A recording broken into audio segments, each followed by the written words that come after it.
Alice's Adventures in Wonderland by Lewis Carroll. Narrated by Stacey Arthur.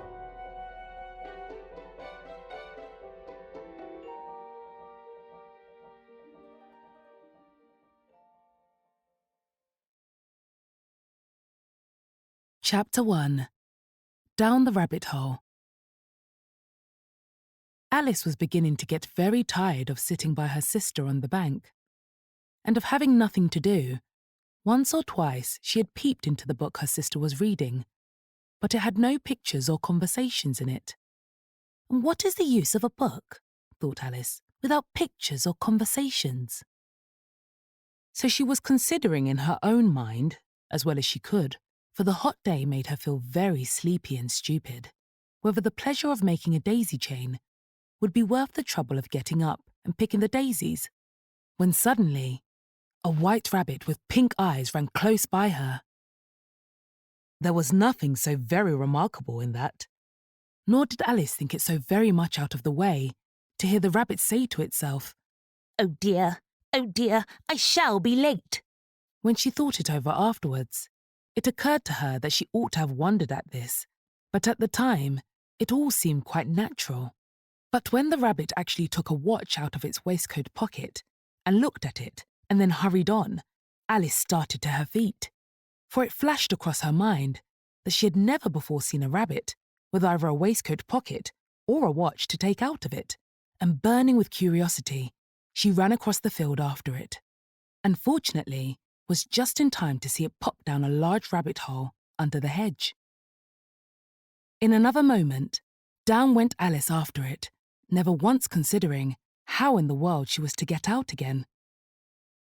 The rabbit hole went straight on like a tunnel for some way, and then dipped suddenly, down so suddenly that Alice had not a moment to think about stopping herself before she found herself falling down a very steep well. Either the well was very deep, or she fell very slowly, for she had plenty of time as she went down to look about her and to wonder what was going to happen next. First, she tried to look down and make out what she was coming to, but it was too dark to see anything. Then she looked at the sides of the well and noticed that they were filled with cupboards and bookshelves. Here and there she saw maps and pictures hung upon pegs. She took down a jar from one of the shelves as she passed. It was labelled orange marmalade, but to her great disappointment, it was empty. She did not like to drop the jar for fear of killing somebody, so managed to put it into one of the cupboards as she fell past it. "Well," thought Alice to herself, "after such a fall as this, I shall think nothing of tumbling downstairs. How brave they'll all think me at home. Why, I wouldn't say anything about it, even if I fell off the top of the house," which was very likely true. Down, down, down. Would the fall never come to an end? "I wonder how many miles I've fallen by this time," she said aloud. "I must be getting somewhere near the centre of the earth. Let me see. That would be 4,000 miles down, I think." For you see, Alice had learned several things of this sort in her lessons in the schoolroom, and though this was not a very good opportunity for showing off her knowledge, as there was no one to listen to her, still, it was good practice to say it over. "Yes, that's about the right distance, but then I wonder what latitude or longitude I've got to." Alice had no idea what latitude was, or longitude either, but thought they were nice grand words to say. Presently, she began again. "I wonder if I shall fall right through the earth. How funny it'll seem to come out among the people that walk with their heads downward. The antipathies, I think." She was rather glad there was no one listening this time, as it didn't sound at all the right word. "But I shall have to ask them what the name of the country is, you know. Please, Mum, is this New Zealand or Australia?" And she tried to curtsy as she spoke.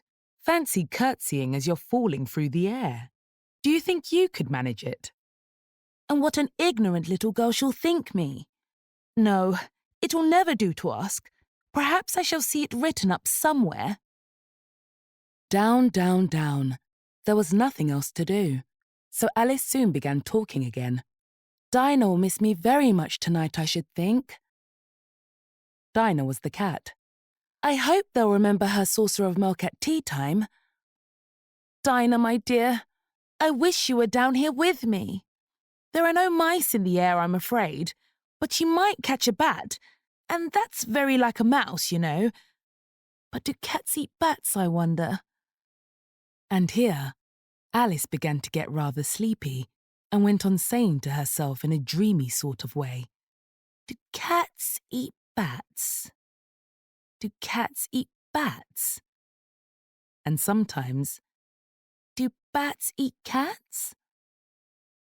For you see, as she couldn't answer either question, it didn't much matter which way she put it. She felt that she was dozing off, and had just begun to dream that she was walking hand in hand with Dinah, and saying to her very earnestly, Now, Dinah, tell me the truth. Did you ever eat a bat? When suddenly, thump, thump, down she came upon a heap of sticks and dry leaves, and the fall was over. Alice was not a bit hurt, and she jumped up onto her feet in a moment. She looked up, but it was all dark overhead. Before her was another long passage, and the White Rabbit was still in sight, hurrying down it. There was not a moment to be lost.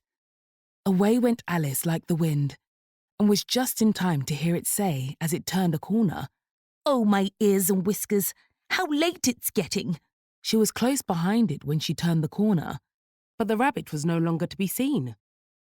She found herself in a long, low hall, which was lit up by a row of lamps hanging from the roof. There were doors all around the hall, but they were all locked, and when Alice had been all the way down one side and up the other, trying every door, she walked sadly down the middle, wondering how she was ever to get out again. Suddenly, she came upon a little three-legged table, all made of solid glass.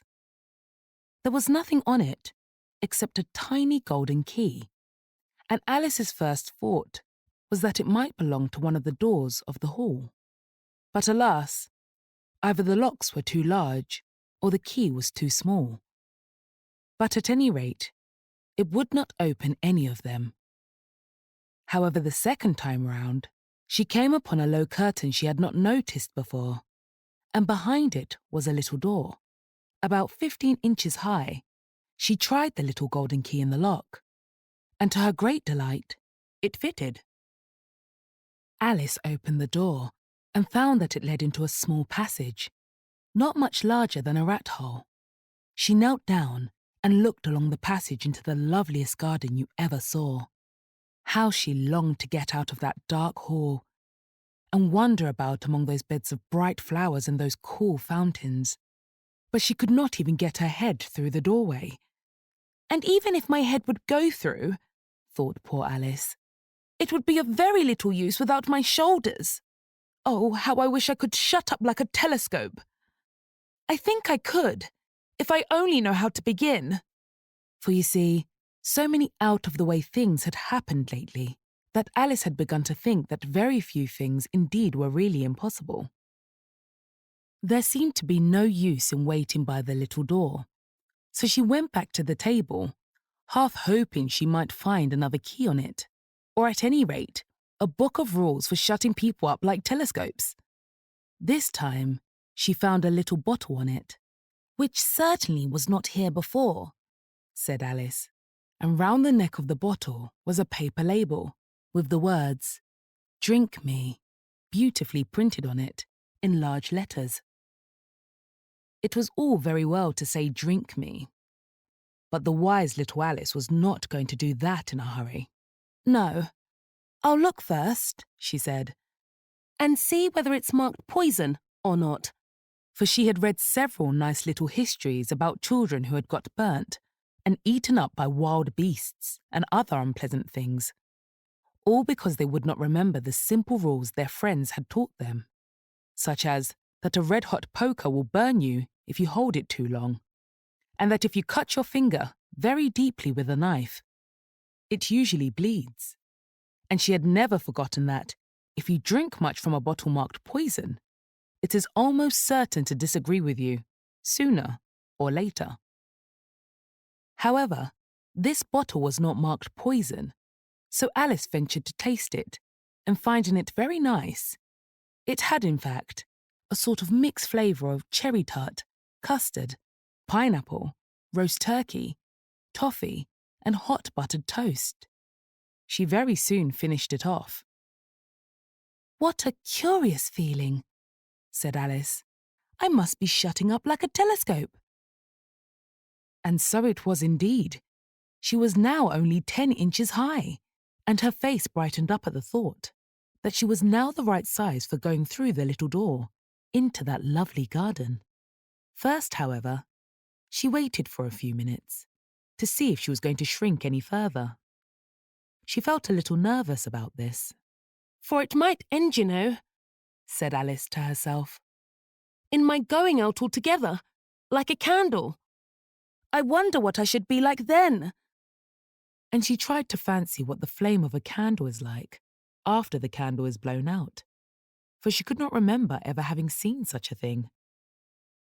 After a while, finding that nothing more happened, she decided on going into the garden at once. But alas for poor Alice, when she got to the door, she found she had forgotten the little golden key. And when she went back to the table for it, she found she could not possibly reach it. She could see it quite plainly through the glass, and she tried her best to climb up one of the legs of the table, but it was too slippery, and when she had tired herself out with trying, the poor little thing sat down and cried. "Come, there's no use in crying like that," said Alice to herself, rather sharply. "I advise you to leave off this minute."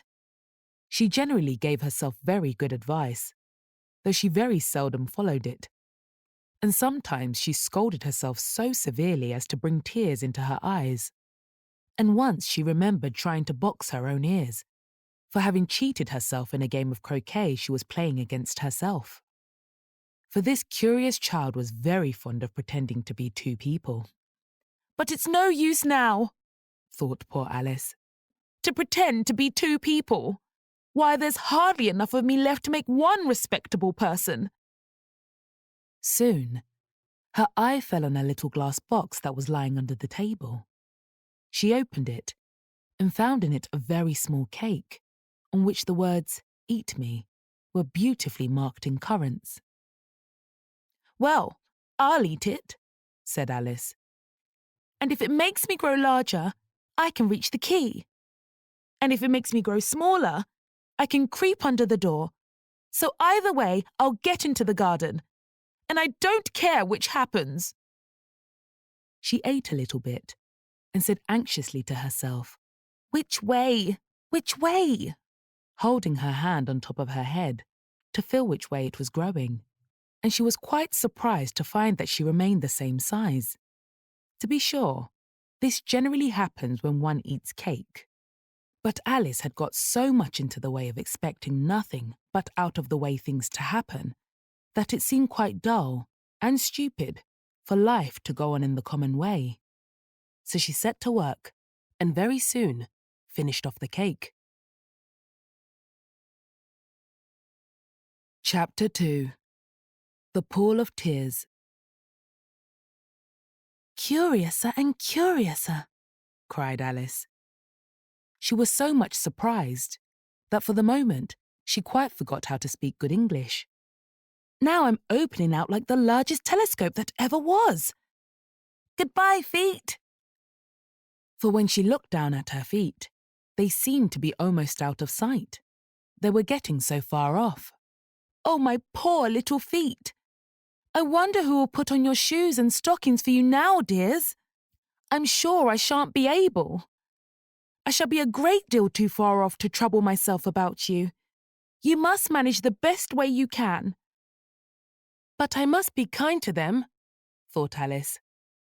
"Or perhaps they won't walk the way I want to go. Let me see. I'll give them a new pair of boots every Christmas." And she went on planning to herself how she would manage it. They must go by the carrier, she thought. And how funny it'll seem, sending presents to one's own feet. And how odd the directions will look. Alice's right foot, Esquire, hearthrug, near the fender, with Alice's love. Oh dear, what nonsense I'm talking. Just then, her head struck against the roof of the hall. In fact, she was now more than 9 feet high, and she at once took up the little golden key and hurried off to the garden door.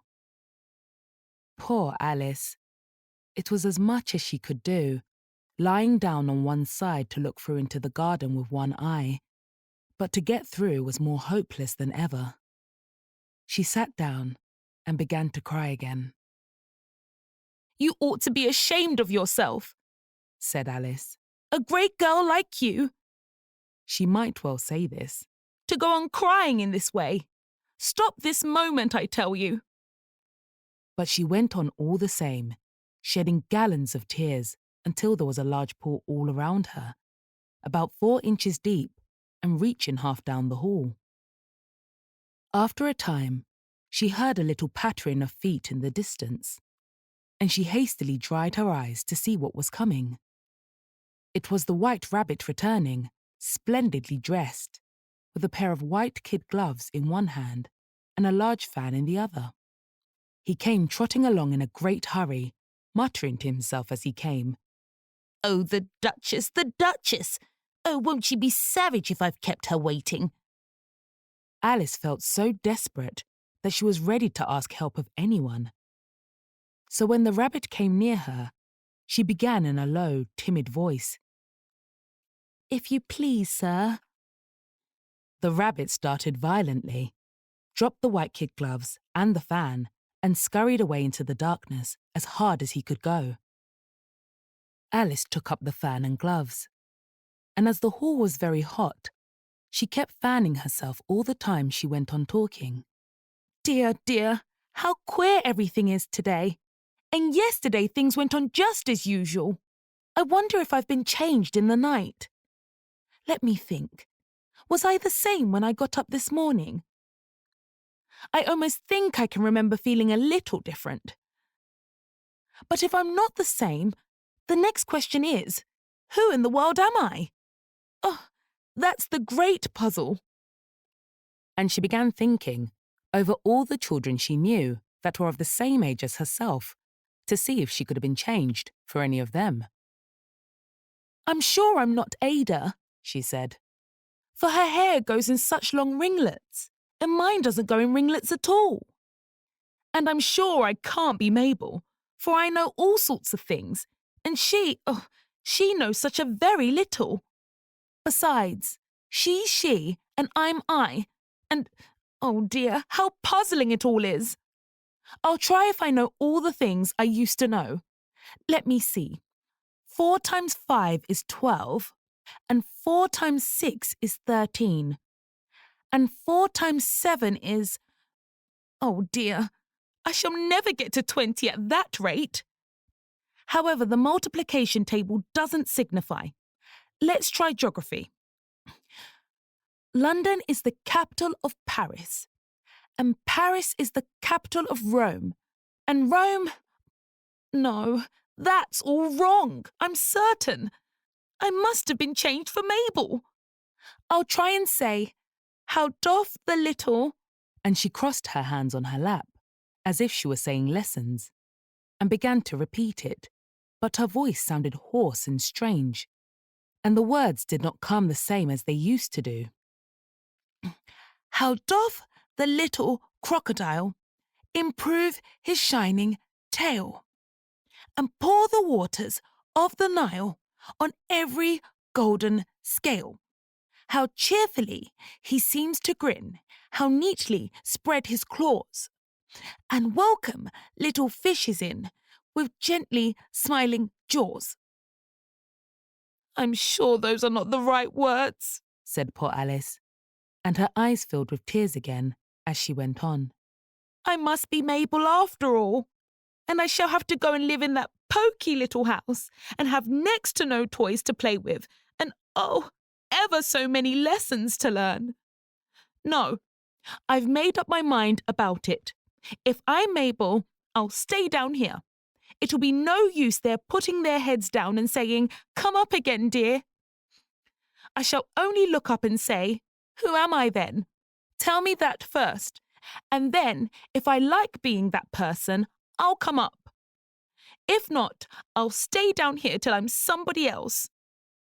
But oh dear, cried Alice, with a sudden burst of tears. I do wish they would put their heads down. I am so very tired of being all alone here. As she said this, she looked down at her hands and was surprised to see that she had put on one of the rabbit's little white kid gloves while she was talking. How can I have done that? She thought. I must be growing small again. She got up and went to the table to measure herself by it, and found that, as nearly as she could guess, she was now about 2 feet high and was going on shrinking rapidly. She soon found out that the cause of this was the fan she was holding, and she dropped it hastily, just in time to avoid shrinking away altogether.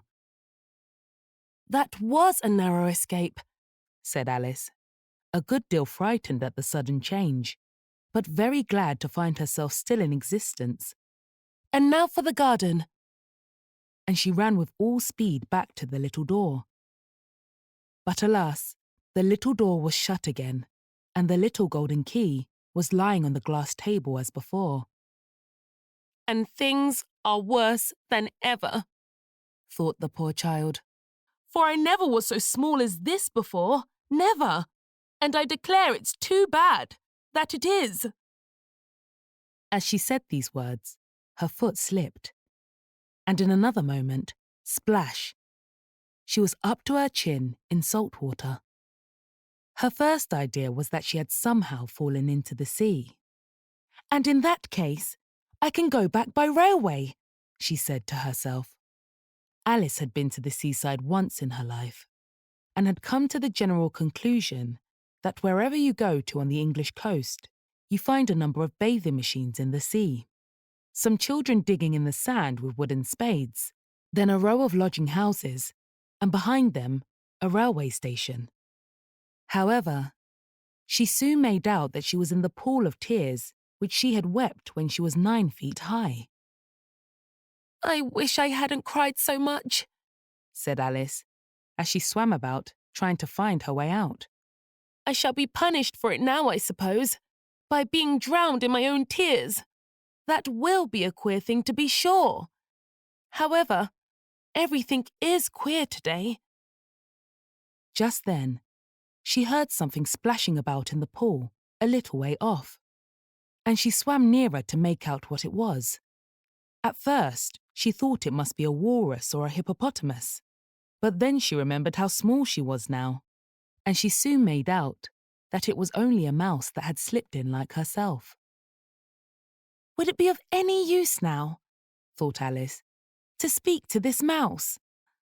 Everything is so out of the way down here that I should think very likely it can talk. At any rate, there's no harm in trying. So she began. Oh, mouse, do you know the way out of this pool? I am very tired of swimming about here. Oh, mouse. Alice thought this must be the right way of speaking to a mouse. She had never done such a thing before, but she remembered having seen in her brother's Latin grammar, a mouse of a mouse, to a mouse, O mouse. The mouse looked at her rather inquisitively, and seemed to her to wink with one of its little eyes, but it said nothing. Perhaps it doesn't understand English, thought Alice. I dare say it's a French mouse. Come over with William the Conqueror.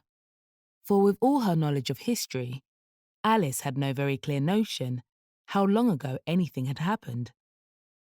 So she began again. Où est ma chatte? Which was the first sentence in her French lesson book. The mouse gave a sudden leap out of the water and seemed to quiver all over with fright. Oh, I beg your pardon, cried Alice hastily, afraid that she had hurt the poor animal's feelings. "I quite forgot you didn't like cats," Not like cats? cried the mouse in a shrill, passionate voice. Would you like cats if you were me? "Well, perhaps not," said Alice in a soothing tone. "Don't be angry about it. And yet, I wish I could show you our cat Dinah. I think you'd take a fancy to cats if you could only see her. She is such a dear, quiet thing," Alice went on, half to herself as she swam lazily about in the pool. "And she sits purring so nicely by the fire, licking her paws and washing her face. And she is such a nice soft thing to nurse.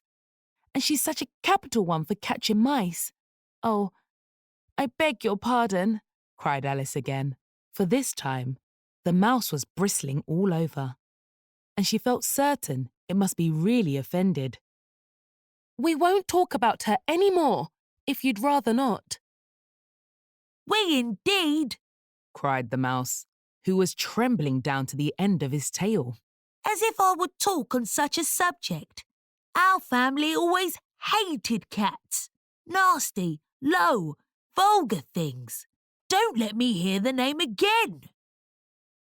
"I won't indeed," said Alice, in a great hurry to change the subject of conversation. Are you fond of dogs?" The mouse did not answer, so Alice went on eagerly. "There is such a nice little dog near our house. I should like to show you. A little bright-eyed terrier, you know, with, oh, such long curly brown hair. And it'll fetch things when you throw them, and it'll sit up and beg for its dinner, and all sorts of things. I can't remember half of them. And it belongs to a farmer, you know, and he says it's so useful. It's worth £100.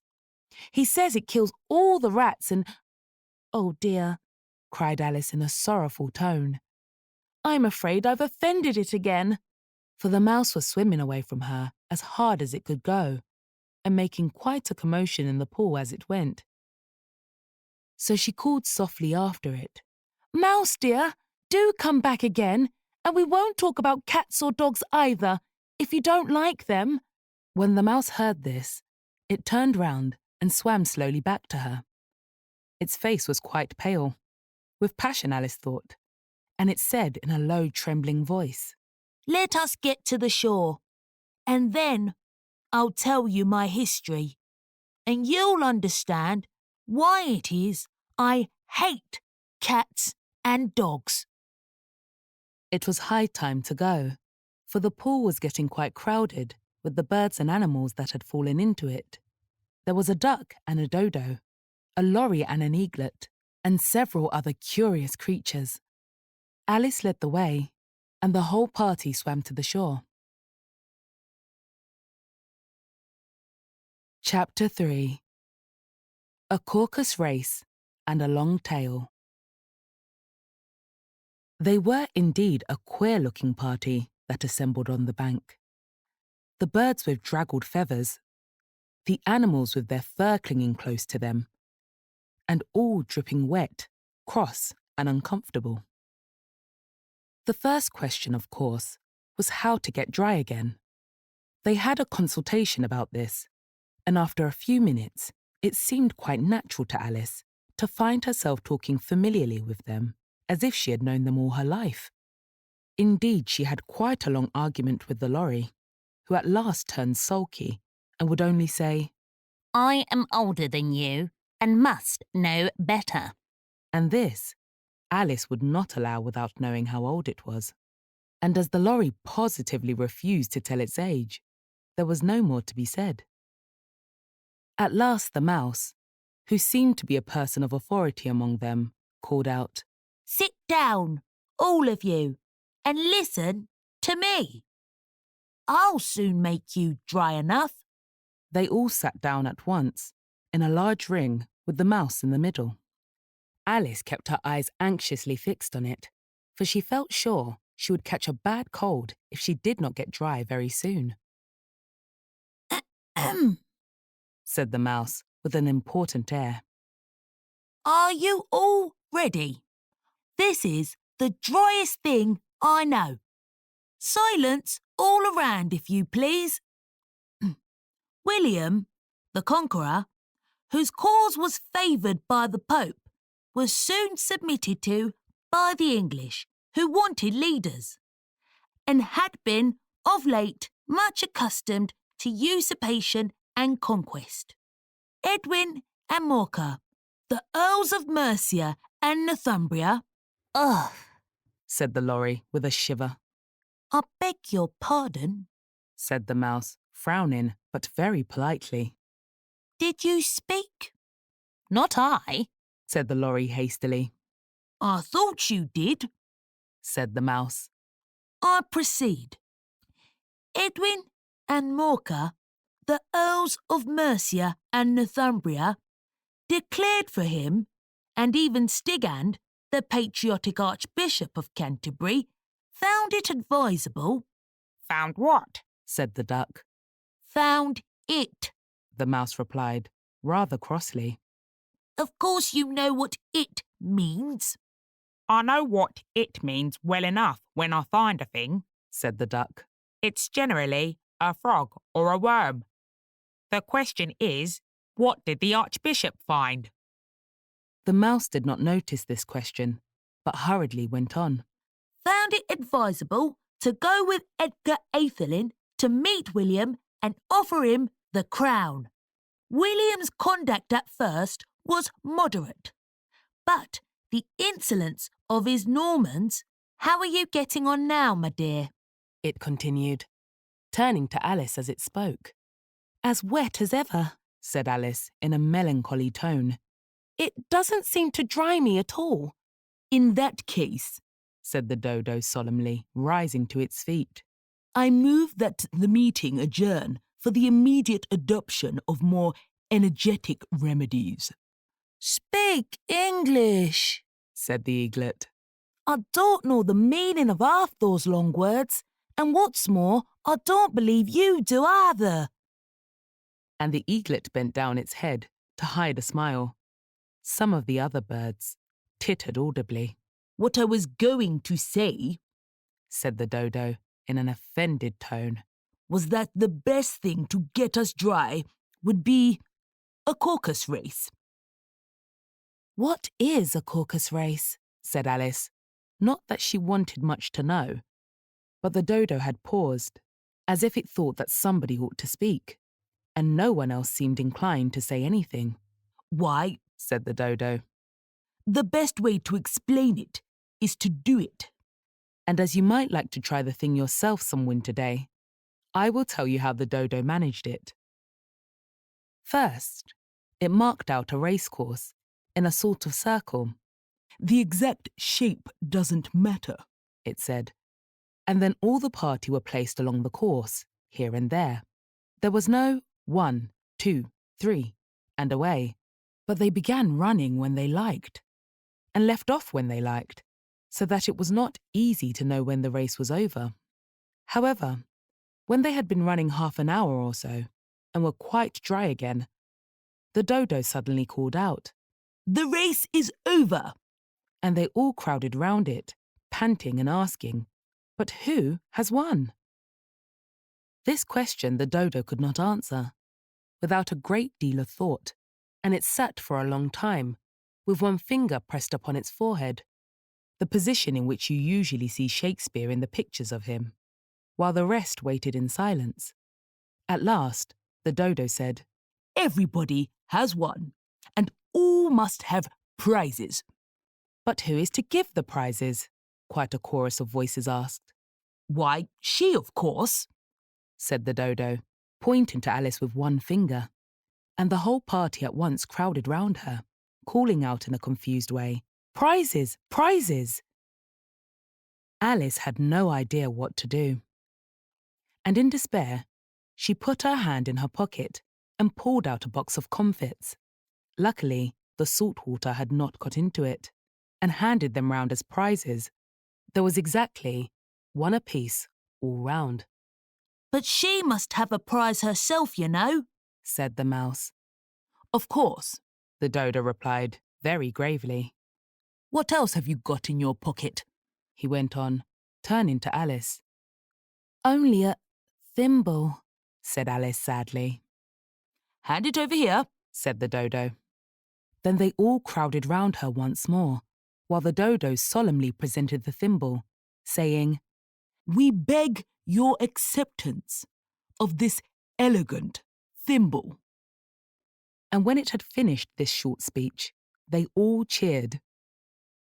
Alice thought the whole thing very absurd, but they all looked so grave that she did not dare to laugh. And as she could not think of anything to say, she simply bowed and took the thimble, looking as solemn as she could. The next thing was to eat the comfits. This caused some noise and confusion, as the large birds complained that they could not taste theirs, and the small ones choked and had to be patted on the back. However, it was over at last, and they sat down again in a ring, and begged the mouse to tell them something more. You promised to tell me your history, you know, said Alice, and why it is you hate C and D, she added in a whisper, half afraid that it would be offended again. Mine is a long and a sad tale, said the mouse, turning to Alice and sighing. It is a long tale, certainly, said Alice, looking down with wonder at the mouse's tail. But why do you call it sad? And she kept on puzzling about it while the mouse was speaking, so that her idea of the tale was something like this. Fury said to a mouse that he met in the house, Let us both go to law, I will prosecute you. Come, I'll take no denial, we must have a trial, for really this morning I've nothing to do.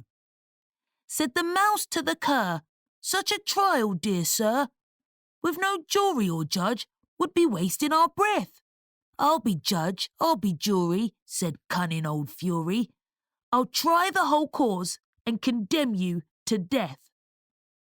You are not attending, said the mouse to Alice severely. What are you thinking of? I beg your pardon, said Alice very humbly. You had got to the fifth bend, I think. I had not, cried the mouse, sharply and very angrily. Not, said Alice, always ready to make herself useful, and looking anxiously about her. Oh, do let me help to undo it. I shall do nothing of the sort, said the mouse, getting up and walking away. You insult me by talking such nonsense. I didn't mean it, pleaded poor Alice. But you're so easily offended, you know. The mouse only growled in reply. Please come back and finish your story, Alice called after it, and the others all joined in chorus. Yes, please do. But the mouse only shook its head impatiently and walked a little quicker. What a pity it wouldn't stay, sighed the lorry, as soon as it was quite out of sight, and an old crab took the opportunity of saying to her daughter, my dear, let this be a lesson to you never to lose your temper. Hold your tongue, Ma, said the young crab, a little snappishly. You're enough to try the patience of an oyster. I wish I had our Dinah here. I know I do, said Alice aloud, addressing nobody in particular. She'd soon fetch it back. And who is Dinah, if I might venture to ask the question? said the lorry. Alice replied eagerly, for she was always ready to talk about her pet.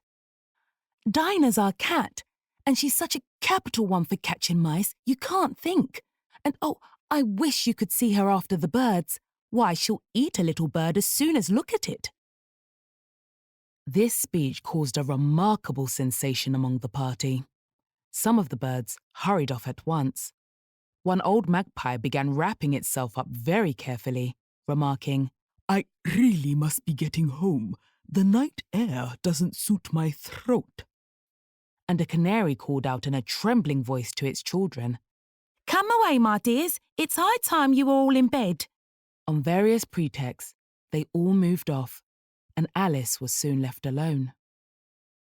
I wish I hadn't mentioned Dinah, she said to herself in a melancholy tone. Nobody seems to like her down here, and I'm sure she's the best cat in the world. Oh, my dear Dinah, I wonder if I shall ever see you any more. And here, poor Alice began to cry again, for she felt very lonely and low-spirited. In a little while, however, she again heard a little pattering of footsteps in the distance, and she looked up eagerly, half hoping that the mouse had changed his mind and was coming back to finish his story.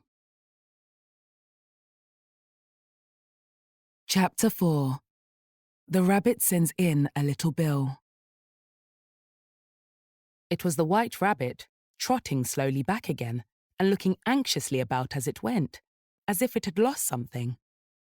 And she heard it muttering to itself, The Duchess, the Duchess! Oh, my dear paws! Oh, my fur and whiskers! She'll get me executed, as sure as ferrets are ferrets! Where can I have dropped them, I wonder? Alice guessed in a moment that it was looking for the fan and the pair of white kid gloves, and she very good-naturedly began hunting about for them. But they were nowhere to be seen. Everything seemed to have changed since her swim in the pool, and the great hall, with the glass table and the little door, had vanished completely. Very soon, the rabbit noticed Alice as she went hunting about and called out to her in an angry tone. Why, Mary Ann, what are you doing out here? Run home this moment and fetch me a pair of gloves and a fan. Quick now. And Alice was so much frightened that she ran off at once in the direction it pointed to, without trying to explain the mistake it had made. He took me for his housemaid, she said to herself as she ran. How surprised he'll be when he finds out who I am. But I'd better take him his fan and gloves. That is, if I can find them. As she said this, she came upon a neat little house, on the door of which was a bright brass plate with the name W. Rabbit engraved upon it. She went in without knocking and hurried upstairs, in great fear lest she should meet the real Mary Ann and be turned out of the house before she had found the fan and gloves. How queer it seems, Alice said to herself, to be going messages for a rabbit. I suppose Dinah'll be sending me on messages next. And she began fancying the sort of thing that would happen. Miss Alice, come here directly and get ready for your walk. Coming in a minute, nurse, but I've got to see that the mouse doesn't get out. Only I don't think, Alice went on, that they'd let Dinah stop in the house if it began ordering people about like that. By this time, she had found her way into a tidy little room with a table in the window, and on it, as she had hoped, a fan and 2 or 3 pairs of tiny white kid gloves. She took up the fan and a pair of the gloves and was just going to leave the room when her eye fell upon a little bottle that stood near the looking-glass.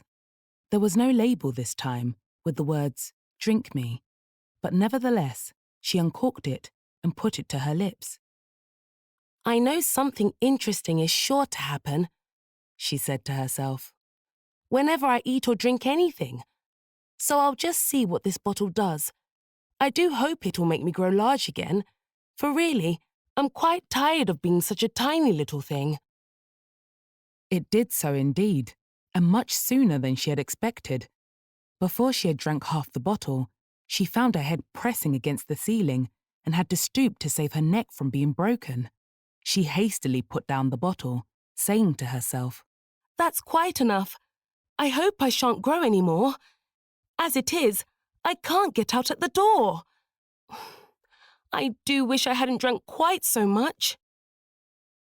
Alas, it was too late to wish that. She went on growing and growing, and very soon had to kneel down on the floor. In another minute, there was not even room for this, and she tried the effect of lying down with one elbow against the door and the other arm curled round her head. Still, she went on growing, and as a last resource, she put one arm out of the window and one foot up the chimney, and said to herself, Now I can do no more. Whatever happens, what will become of me? Luckily for Alice, the little magic bottle had now had its full effect, and she grew no larger. Still, it was very uncomfortable, and as there seemed to be no sort of chance of her ever getting out of the room again, no wonder she felt unhappy. It was much pleasanter at home, thought poor Alice. when one wasn't always growing larger and smaller and being ordered about by mice and rabbits. I almost wish I hadn't gone down that rabbit hole. And yet, it's rather curious, you know, this sort of life. I do wonder what can have happened to me. When I used to read fairy tales, I fancied that kind of thing never happened.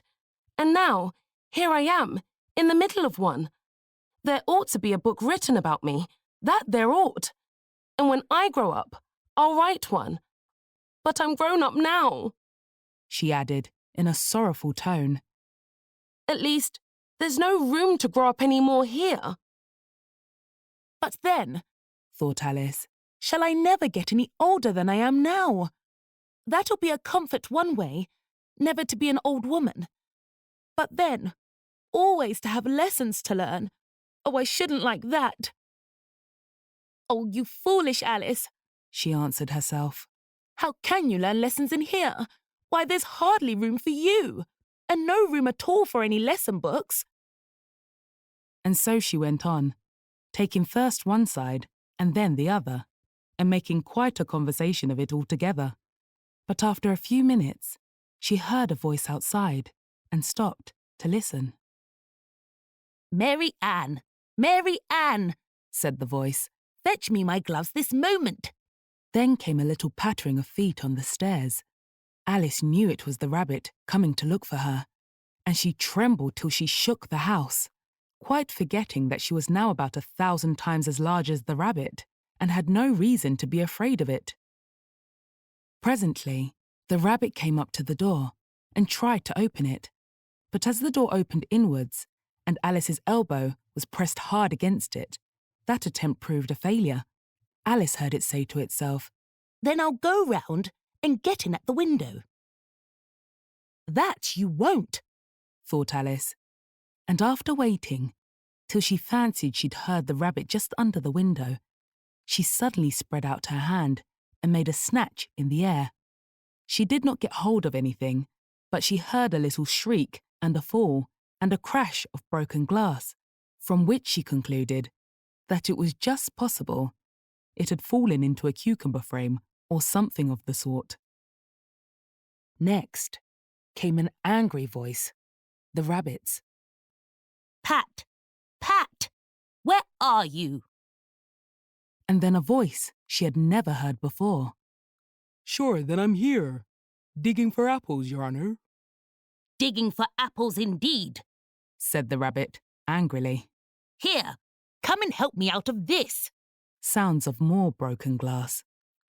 Now tell me, Pat, what's that in the window? Sure, it's an arm, Your Honour. He pronounced it arm. An arm, you goose. Whoever saw one that size? Why, it fills the whole window. Sure it does, Your Honour. But it's an arm for all that. Well, it's got no business there, at any rate. Go and take it away. There was a long silence after this, and Alice could only hear whispers now and then, such as, Sure, I don't like it, Your Honour. At all. Do as I tell you, you coward. And at last, she spread out her hand again and made another snatch in the air. This time there were 2 little shrieks, and more sounds of broken glass. What a number of cucumber frames there must be, thought Alice. I wonder what they'll do next. As for pulling me out of the window, I only wish they could. I'm sure I don't want to stay in here any longer. She waited for some time without hearing anything more. At last came a rumbling of little cartwheels and the sound of a good many voices all talking together. She made out the words, Where's the other ladder? Why, I hadn't to bring but one. Bill's got the other. Bill, fetch it here, lad. Here, put 'em up at this corner. No, tie 'em together first. They don't reach half high enough yet. Oh, they'll do well enough. Don't be particular. Here, Bill, catch hold of this rope. Will the roof bear? Mind that loose slate? Oh, it's coming down. Heads below. A loud crash. Now who did that? It was Bill, I fancy. Who's to go down the chimney? Nay, I shan't. You do it. That I won't then. Bill's to go down.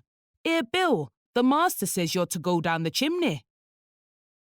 Oh, so Bill's got to come down the chimney, has he? Said Alice to herself.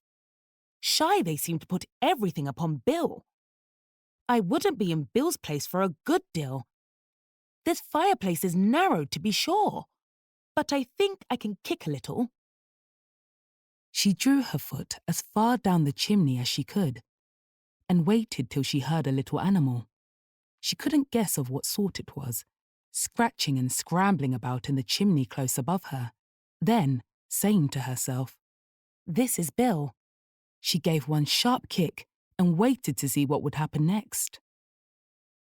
The first thing she heard was a general chorus of, "There goes Bill!" Then the rabbit's voice along, Catch him, you by the hedge. then silence, and then another confusion of voices. "Hold up his head!" "Brandy now, don't choke him." "How was it, old fellow? What happened to you? Tell us all about it." Last came a little feeble squeaking voice. "That's Bill," thought Alice.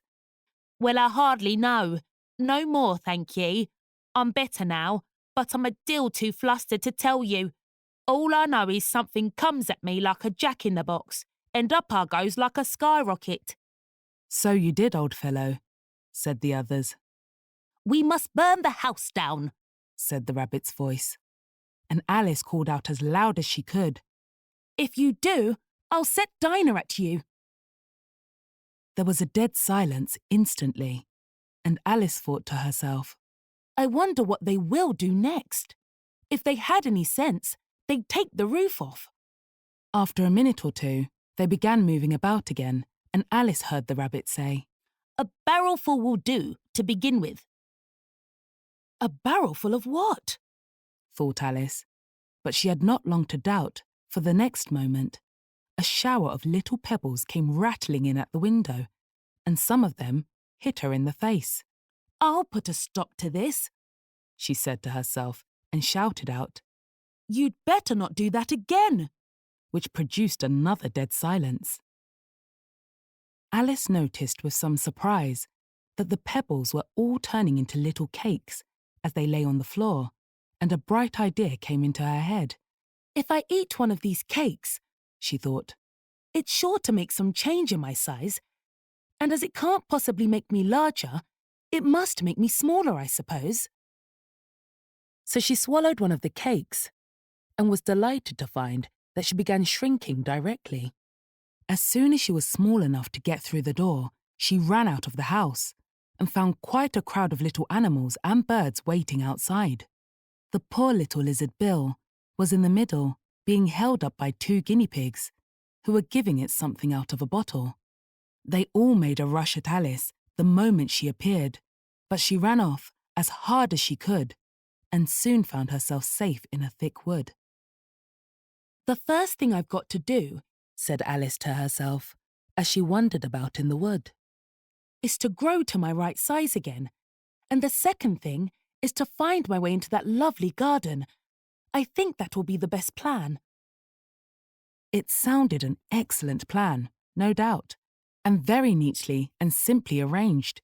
The only difficulty was that she had not the smallest idea how to set about it, and while she was peering about anxiously among the trees, a little sharp bark just over her head made her look up in a great hurry.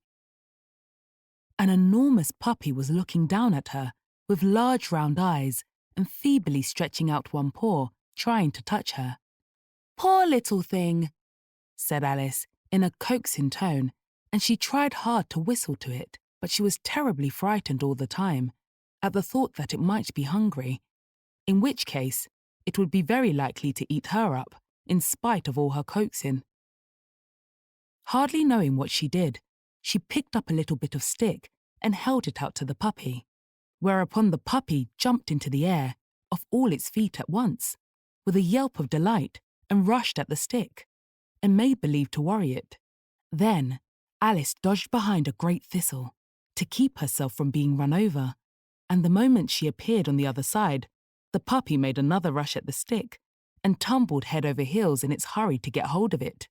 Then Alice, thinking it was very like having a game of play with a cart horse, and expecting every moment to be trampled under its feet, ran around the thistle again.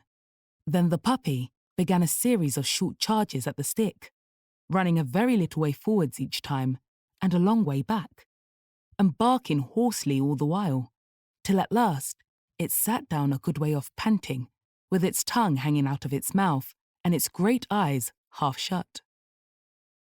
This seemed to Alice a good opportunity for making her escape, so she set off at once and ran till she was quite tired and out of breath, until the puppy's bark sounded quite faint in the distance.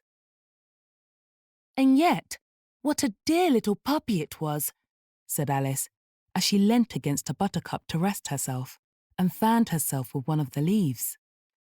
"I should have liked teaching it tricks very much. If I'd only been the right size to do it. Oh dear, I'd nearly forgotten that I've got to grow up again. Let me see, how is it to be managed? I suppose I ought to eat or drink something or other, but the great question is, what?" The great question certainly was, what? Alice looked all around her at the flowers and the blades of grass, but she did not see anything that looked like the right thing to eat or drink under the circumstances. There was a large mushroom growing near her, about the same height as herself, and when she had looked under it, and on both sides of it, and behind it, it occurred to her that she might as well look and see what was on the top of it. She stretched herself up on tiptoe and peeped over the edge of the mushroom, and her eyes immediately met those of a large caterpillar that was sitting on the top, with its arms folded, quietly smoking a long hookah, and taking not the smallest notice of her or of anything else. Chapter 5. Advice from a Caterpillar. The caterpillar and Alice looked at each other for some time in silence. At last, the caterpillar took the hookah out of its mouth and addressed her in a languid, sleepy voice. "Who are you?" said the caterpillar. This was not an encouraging opening for a conversation. Alice replied, rather shyly, I hardly know, sir, just at present. At least, I know who I was when I got up this morning, but I think I must have been changed several times since then." "What do you mean by that?" said the caterpillar sternly. "Explain yourself." "I can't explain myself, I'm afraid, sir," said Alice, "because I'm not myself. You see." "I don't see," said the caterpillar. "I'm afraid I can't put it more clearly," Alice replied, very politely, "for I can't understand it myself to begin with, and being so many different sizes in a day is very confusing." "It isn't," said the caterpillar.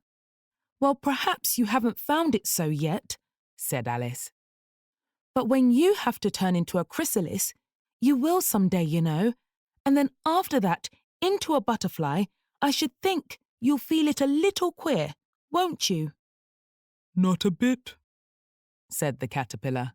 "Well, perhaps your feelings may be different," said Alice. "All I know is it would feel very queer to me." "You?" said the caterpillar contemptuously, "Who are you?" which brought them back again to the beginning of the conversation.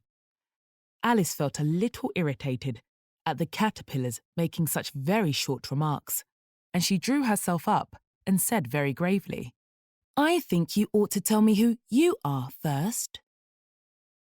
"Why?" said the caterpillar. Here was another puzzling question, And as Alice could not think of any good reason, and as the caterpillar seemed to be in a very unpleasant state of mind, she turned away. Come back. The caterpillar called after her. I've something important to say. This sounded promising, certainly. Alice turned and came back again. Keep your temper, said the caterpillar. Is that all? Said Alice, swallowing down her anger as well as she could. No, said the caterpillar. Alice thought she might as well wait, as she had nothing else to do, and perhaps, after all, it might tell her something worth hearing. For some minutes, it puffed away without speaking, but at last it unfolded its arms, took the hooker out of its mouth again, and said, So you think you're changed, do you? I'm afraid I am, sir, said Alice. I can't remember things as I used, and I don't keep the same size for 10 minutes together. Can't remember what things? Said the caterpillar. Well, I've tried to say, how doth the little busy bee, but it all came different, Alice replied in a very melancholy voice. Repeat, you are old, Father William, said the caterpillar. Alice folded her hands and began. You are old, Father William, the young man said, and your hair has become very white, and yet you incessantly stand on your head. Do you think at your age it is right? In my youth, Father William replied to his son, I feared it might injure the brain. But now that I'm perfectly sure I have none, why I do it again and again. You are old, said the youth, as I mentioned before, and have grown most uncommonly fat. Yet you turn a back somersault in at the door. Pray, what is the reason of that? In my youth, said the sage, as he shook his grey locks, I kept all my limbs very supple. By the use of this ointment, 1 shilling the box, allow me to sell you a couple. You are old, said the youth, and your jaws are too weak for anything tougher than suet. Yet you finished the goose with the bones and the beak. Pray, how did you manage to do it? In my youth, said his father, I took to the law and argued each case with my wife, and the muscular strength which it gave to my jaw has lasted the rest of my life. You are old, said the youth. One would hardly suppose that your eye was as steady as ever. Yet you balance an eel on the end of your nose. What made you so awfully clever? I have answered 3 questions, and that is enough, said his father. Don't give yourself airs. Do you think I can listen all day to such stuff? Be off, or I'll kick you downstairs. That is not said right, said the caterpillar. Not quite right, I'm afraid, said Alice timidly. Some of the words have got altered.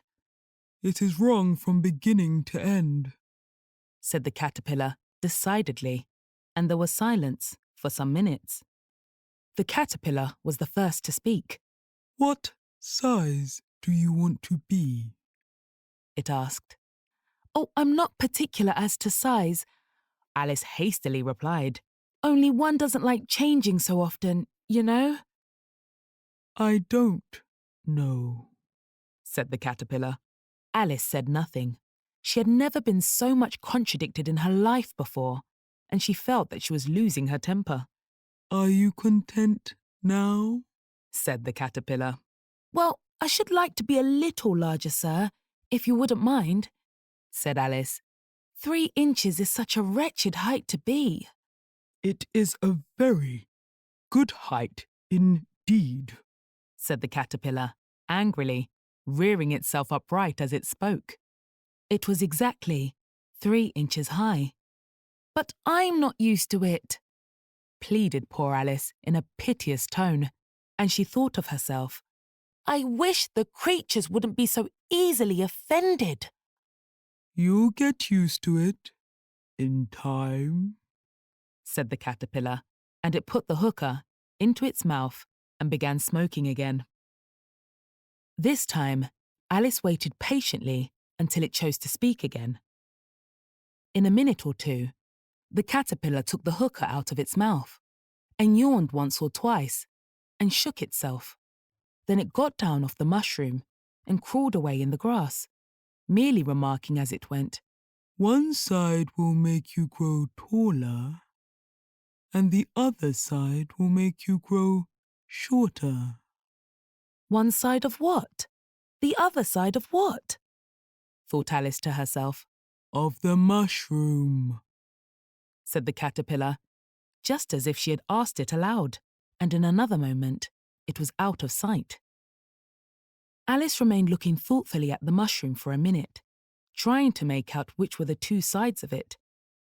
And as it was perfectly round, she found this a very difficult question. However, at last, she stretched her arms round it as far as they would go, and broke off a bit of the edge with each hand. "And now, which is which?" she said to herself, and nibbled a little of the right-hand bit to try the effect. The next moment, she felt a violent blow underneath her chin. It had struck her foot. She was a good deal frightened by this very sudden change, but she felt that there was no time to be lost, as she was shrinking rapidly, so she set to work at once to eat some of the other bit. Her chin was pressed so closely against her foot that there was hardly room to open her mouth. But she did it at last, and managed to swallow a morsel of the left-hand bit. "Come, my head's free at last," said Alice, in a tone of delight, which changed into alarm in another moment, when she found that her shoulders were nowhere to be found. All she could see, when she looked down, was an immense length of neck, which seemed to rise like a stalk out of a sea of green leaves that lay far below her. "What can all that green stuff be?" said Alice. "And where have my shoulders got to? And oh, my poor hands! How is it I can't see you?" She was moving them about as she spoke, but no result seemed to follow, except a little shaking among the distant green leaves. As there seemed to be no chance of getting her hands up to her head, she tried to get her head down to them, and was delighted to find that her neck could bend about easily in any direction, like a serpent. She had just succeeded in curving it down into a graceful zigzag, and was going to dive in among the leaves, which she found to be nothing but the tops of the trees under which she had been wandering, when a sharp hiss made her draw back in a hurry. A large pigeon had flown into her face, and was beating her violently with its wings. "Serpent!" screamed the pigeon. "I'm not a serpent," said Alice indignantly. "Let me alone." "Serpent, I say again," repeated the pigeon, but in a more subdued tone, and added with a kind of sob, "I've tried every way and nothing seems to suit them." "I haven't the least idea what you're talking about," said Alice. "I've tried the roots of trees, and I've tried banks, and I've tried hedges," the pigeon went on, without attending to her. "But those serpents, there's no pleasing them." Alice was more and more puzzled, but she thought there was no use in saying anything more till the pigeon had finished. "As if it wasn't trouble enough hatching the eggs," said the pigeon. "But I must be on the lookout for serpents night and day. Why, I haven't had a wink of sleep these 3 weeks." "I'm very sorry you've been annoyed," said Alice, who was beginning to see its meaning. "And just as I'd taken the highest tree in the wood," continued the pigeon, raising its voice to a shriek, "and just as I was thinking I should be free of them at last, they must needs come wriggling down from the sky. Oh, serpent!" "But I'm not a serpent, I tell you," said Alice. I'm a... Well, what are you?" said the pigeon. "I can see you're trying to invent something." I'm a little girl," said Alice, rather doubtfully, as she remembered the number of changes she had gone through that day. "A likely story, indeed," said the pigeon, in a tone of the deepest contempt. "I've seen a good many little girls in my time, but never one with such a neck as that. No, you're a serpent, and there's no use denying it. I suppose you'll be telling me next that you've never tasted an egg." "I have tasted eggs, certainly," said Alice, who was a very truthful child. "But little girls eat eggs quite as much as serpents do, you know." "I don't believe it," said the pigeon. "But if they do, why then they're a kind of serpent. That's all I can say." This was such a new idea to Alice that she was quite silent for a minute or two, which gave the pigeon the opportunity of adding, "You're looking for eggs, I know that well enough. And what does it matter to me whether you're a little girl or a serpent?" "It matters a good deal to me," said Alice hastily. "But I'm not looking for eggs, as it happens. And if I was, I shouldn't want yours. I don't like them raw." "Well, be off then," said the pigeon in a sulky tone, as it settled down again into its nest. Alice crouched down among the trees as well as she could, for her neck kept getting entangled among the branches, and every now and then she had to stop and untwist it. After a while, she remembered that she still held the pieces of mushroom in her hands, and she set to work, very carefully, nibbling first at one and then at the other, and growing sometimes taller and sometimes shorter, until she had succeeded in bringing herself down to her usual height. It was so long since she had been anything near the right size that it felt quite strange at first, but she got used to it in a few minutes and began talking to herself as usual. "Come, there's half my plan done now. How puzzling all these changes are. I'm never sure what I'm going to be from one minute to another. However, I've got back to my right size. The next thing is to get into that beautiful garden. How is that to be done, I wonder?" As she said this, she came suddenly upon an open place, with a little house in it about 4 feet high. "Whoever lives there?" thought Alice. "It'll never do to come upon them this size. Why, I should frighten them out of their wits." So she began nibbling at the right-hand bit again, and did not venture to go near the house, till she had brought herself down to 9 inches high. Chapter 6. Pig and Pepper. For a minute or two, she stood looking at the house and wondering what to do next, when suddenly a footman in livery came running out of the wood. She considered him to be a footman because he was in livery. Otherwise, judging by his face only, she would have called him a fish, and rapped loudly at the door with his knuckles. It was opened by another footman in livery, with a round face and large eyes like a frog. And both footmen, Alice noticed, had powdered hair that curled all over their heads. She felt very curious to know what it was all about, and crept a little way out of the wood to listen. The fish footman began by producing from under his arm a great letter, nearly as large as himself, and this he handed over to the other, saying in a solemn tone, "For the Duchess, an invitation from the Queen to play croquet."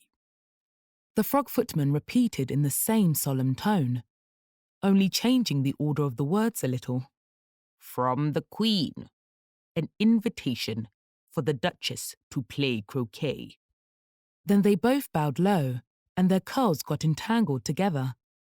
Alice laughed so much at this that she had to run back into the wood for fear of their hearing her, and when she next peeped out, the fish footman was gone, and the other was sitting on the ground near the door, staring stupidly up into the sky. Alice went timidly up to the door and knocked. "There's no sort of use in knocking," said the footman. "and that for 2 reasons. First, because I'm on the same side of the door as you are. Secondly, because they're making such a noise inside, no one could possibly hear you." And certainly, there was a most extraordinary noise going on within, a constant howling and sneezing, and every now and then a great crash, as if a dish or a kettle had been broken to pieces. "Please then," said Alice, "how am I to get in?" "There might be some sense in your knocking," the footman went on without attending to her, "if we had the door between us. For instance, if you were inside, you might knock. and I could let you out, you know. He was looking up into the sky all the time he was speaking, and this, Alice thought decidedly uncivil. But perhaps he can't help it, she said to herself. His eyes are so very nearly at the top of his head, but at any rate, he might answer questions. How am I to get in? She repeated aloud. I shall sit here, The footman remarked. till tomorrow. At this moment, the door of the house opened and a large plate came skimming out straight at the footman's head. It just grazed his nose and broke to pieces against one of the trees behind him. Or next day, maybe. The footman continued in the same tone, exactly as if nothing had happened. How am I to get in? Asked Alice again, in a louder tone. Are you to get in at all? Said the footman. That's the first question, you know. It was no doubt, only Alice did not like to be told so. It's really dreadful, she muttered to herself. The way all the creatures argue. It's enough to drive one crazy. The footman seemed to think this a good opportunity for repeating his remark with variations.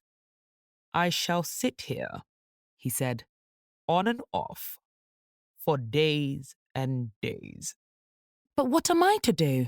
Said Alice. Anything you like, Said the footman, and began whistling. Oh, there's no use in talking to him, said Alice desperately. He's perfectly idiotic. And she opened the door and went in. The door led right into a large kitchen, which was full of smoke from one end to the other. The Duchess was sitting on a three-legged stool in the middle, nursing a baby. The cook was leaning over the fire, stirring a large cauldron, which seemed to be full of soup. There's certainly too much pepper in that soup, Alice said to herself, as well as she could for sneezing. There was certainly too much of it in the air. Even the Duchess sneezed occasionally, and as for the baby, it was sneezing and howling alternately without a moment's pause. The only things in the kitchen that did not sneeze were the cook and a large cat which was sitting on the hearth and grinning from ear to ear. Please, would you tell me, said Alice, a little timidly, for she was not quite sure whether it was good manners for her to speak first. Why your cat grins like that? It's a Cheshire cat, Said the Duchess. and that's why. Pig!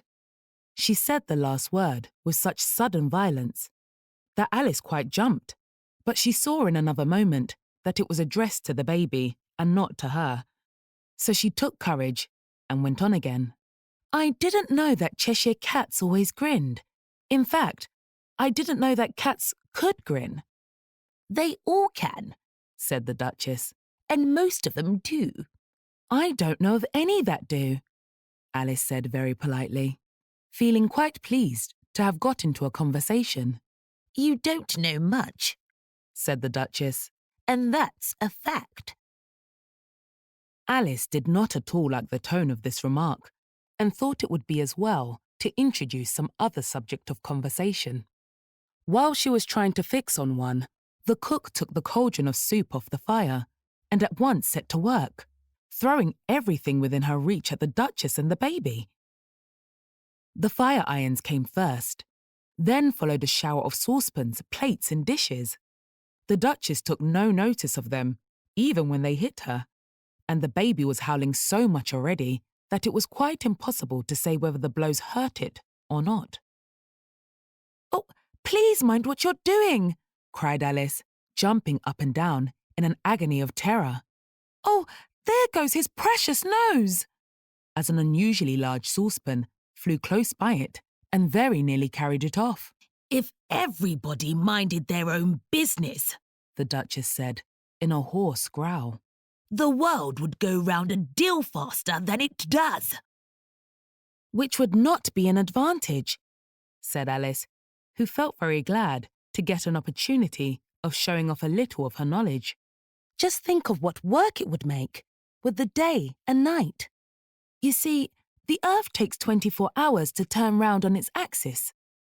Talking of axes, Said the Duchess. chop off her head. Alice glanced rather anxiously at the cook to see if she meant to take the hint, but the cook was busily stirring the soup and seemed not to be listening, so she went on again. 24 hours, I think. Or is it 12? Oh, don't bother me, Said the Duchess. I never could abide figures. And with that, she began nursing her child again, singing a sort of lullaby to it as she did so, and giving it a violent shake at the end of every line. Speak roughly to your little boy and beat him when he sneezes. He only does it to annoy because he knows it teases. Chorus, in which the cook and the baby joined. Wow, wow, wow.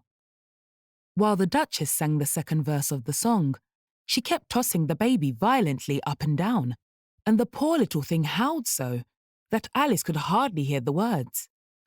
I speak severely to my boy. I beat him when he sneezes, for he can thoroughly enjoy the pepper when he pleases. Chorus. Wow, wow, wow. Here, you may nurse it a bit, if you like, The Duchess said to Alice, flinging the baby at her as she spoke. I must go and get ready to play croquet with the Queen. And she hurried out of the room. The cook threw a frying pan after her as she went out, but it just missed her. Alice caught the baby with some difficulty, as it was a queer-shaped little creature, and held out its arms and legs in all directions. Just like a starfish, thought Alice. The poor little thing was snorting like a steam engine when she caught it, and kept doubling itself up and straightening itself out again, so that altogether, for the first minute or two, it was as much as she could do to hold it. As soon as she had made out the proper way of nursing it, which was to twist it up into a sort of knot, and then keep tight hold of its right ear and left foot, so as to prevent its undoing itself, she carried it out into the open air. If I don't take this child away with me, thought Alice, they're sure to kill it in a day or two. Wouldn't it be murder to leave it behind? She said the last words out loud, and the little thing grunted in reply. It had left off sneezing by this time.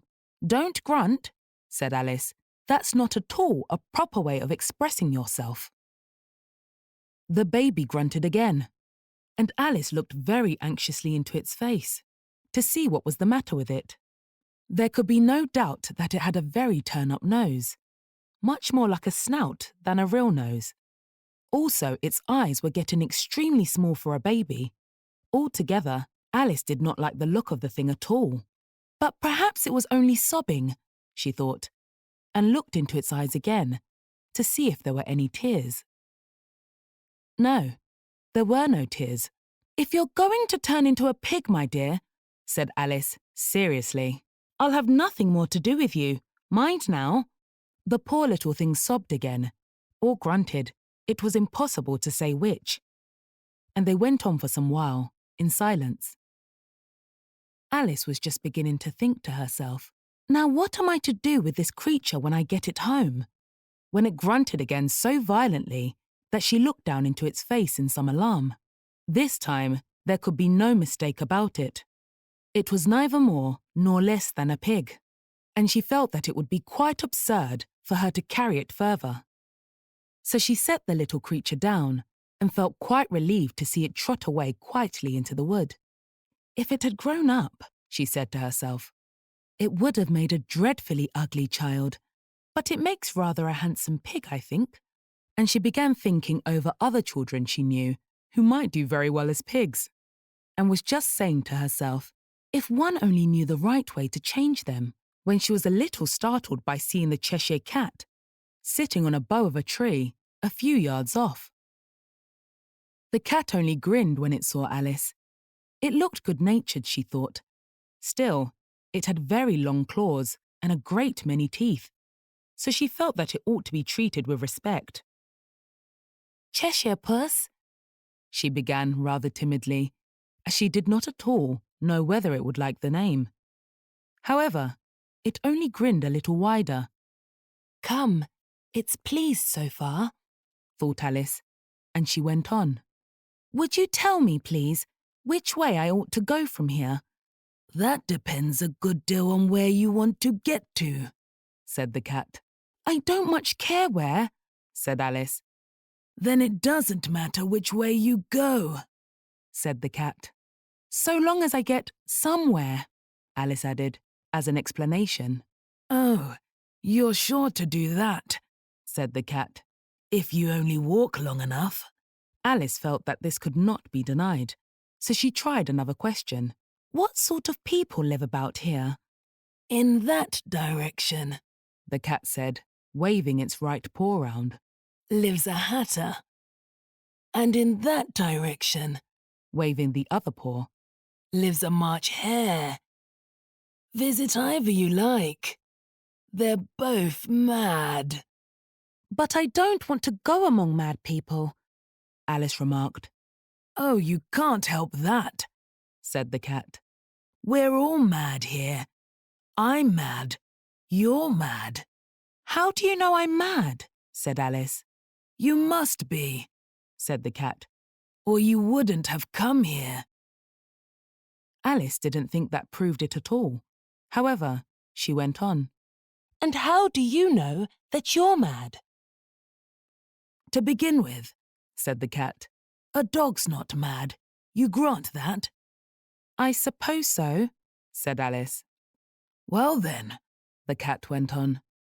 You see, a dog growls when it's angry and wags its tail when it's pleased. Now I growl when I'm pleased and wag my tail when I'm angry. Therefore, I'm mad. I call it purring, not growling, said Alice. Call it what you like, said the cat. Do you play croquet with the Queen today? I should like it very much, said Alice, but I haven't been invited yet. You'll see me there, said the cat, and vanished. Alice was not much surprised at this. She was getting so used to queer things happening. While she was looking at the place, where it had been, it suddenly appeared again. By the by, what became of the baby? Said the cat. I'd nearly forgotten to ask. It turned into a pig, Alice quietly said, just as if it had come back in a natural way. I thought it would, said the cat, and vanished again. Alice waited a little, half expecting to see it again, but it did not appear. And after a minute or two, she walked on in the direction in which the March hare was said to live. I've seen hatters before, she said to herself. The March hare will be much the most interesting. And perhaps, as this is May, it won't be raving mad. At least, not so mad as it was in March. As she said this, she looked up, and there was the cat again, sitting on a branch of a tree. Did you say pig or fig? Said the cat. I said pig, replied Alice. And I wish you wouldn't keep appearing and vanishing so suddenly. You make one quite giddy. All right, said the cat. And this time it vanished quite slowly, beginning with the end of the tail and ending with the grin, which remained some time after the rest of it had gone. Well, I've often seen a cat without a grin, thought Alice. But a grin without a cat. It's the most curious thing I ever saw in my life. She had not gone much farther before she came in sight of the house of the March hare. She thought it must be the right house because the chimneys were shaped like ears and the roof was thatched with fur. It was so large a house that she did not like to go nearer till she had nibbled some more of the left-hand bit of mushroom and raised herself to about 2 feet high. Even then, she walked up towards it rather timidly, saying to herself, Suppose it should be raving mad after all. I almost wish I'd gone to see the hatter instead. Chapter 7. A Mad Tea Party. There was a table set out under a tree in front of the house, and the March Hare and the Hatter were having tea at it. A dormouse was sitting between them fast asleep, and the other two were using it as a cushion, resting their elbows on it and talking over its head. Very uncomfortable for the dormouse, thought Alice. Only, as it's asleep, I suppose it doesn't mind. The table was a large one, but the three were all crowded together at one corner of it. No room, no room, they cried out when they saw Alice coming. There's plenty of room, said Alice indignantly, and she sat down in a large armchair at one end of the table. Have some wine, the March Hare said in an encouraging tone. Alice looked all round the table, but there was nothing on it but tea. I don't see any wine, she remarked. There isn't any, said the March Hare. Then it wasn't very civil of you to offer it, said Alice, angrily. It wasn't very civil of you to sit down without being invited, said the March Hare. I didn't know it was your table, said Alice. It's laid for a great many more than 3. Your hair wants cutting, said the Hatter. He had been looking at Alice for some time with great curiosity, and this was his first speech. You should learn not to make personal remarks, Alice said, with some severity. It's very rude. The Hatter opened his eyes very wide on hearing this, but all he said was, Why as a raven, like a writing desk? Come, we shall have some fun now, thought Alice. I'm glad they've begun asking riddles. I believe I can guess that, she added aloud. Do you mean that you think you can find out the answer to it? Said the March Hare. Exactly so, said Alice. Then you should say what you mean, the March Hare went on. I do, Alice hastily replied. At least I mean what I say. That's the same thing, you know. Not the same thing a bit, said the Hatter. You might just as well say that I see what I eat is the same thing as I eat what I see. You might just as well say, added the March Hare, that I like what I get is the same thing as I get what I like. You might just as well say, added the Dormouse, who seemed to be talking in his sleep, that I breathe when I sleep is the same thing as I sleep when I breathe. It is the same thing with you, said the Hatter. And here the conversation dropped, and the party sat silent for a minute while Alice thought over all she could remember about ravens and writing desks, which wasn't much. The Hatter was the first to break the silence. What day of the month is it? He said, turning to Alice. He had taken his watch out of his pocket and was looking at it uneasily, shaking it every now and then and holding it to his ear. Alice considered a little and then said, The 4th. 2 days wrong, sighed the Hatter. I told you butter wouldn't suit the works, he added, looking angrily at the March Hare. It was the best butter, the March Hare meekly replied. Yes, but some crumbs must have got in as well, the Hatter grumbled. You shouldn't have put it in with the bread knife. The March Hare took the watch and looked at it gloomily. Then he dipped it into his cup of tea and looked at it again. But he could think of nothing better to say than his first remark. It was the best butter, you know. Alice had been looking over his shoulder with some curiosity. What a funny watch, she remarked. It tells the day of the month and doesn't tell what o'clock it is. Why should it? Muttered the Hatter. Does your watch tell you what year it is? Of course not, Alice replied very readily. But that's because it stays the same year for such a long time together. Which is just the case with mine, said the Hatter. Alice felt dreadfully puzzled. The Hatter's remark seemed to have no sort of meaning in it. And yet, it was certainly English. I don't quite understand you, she said, as politely as she could. The Dormouse is asleep again, said the Hatter, and he poured a little hot tea upon its nose. The Dormouse shook its head impatiently and said, without opening its eyes, Of course, of course. Just what I was going to remark myself. "Have you guessed the riddle yet?" the Hatter said, turning to Alice again. "No, I give it up," Alice replied. "What's the answer?" "I haven't the slightest idea," said the Hatter. "Nor I," said the March Hare. Alice sighed wearily. "I think you might do something better with the time," she said, "than waste it in asking riddles that have no answers."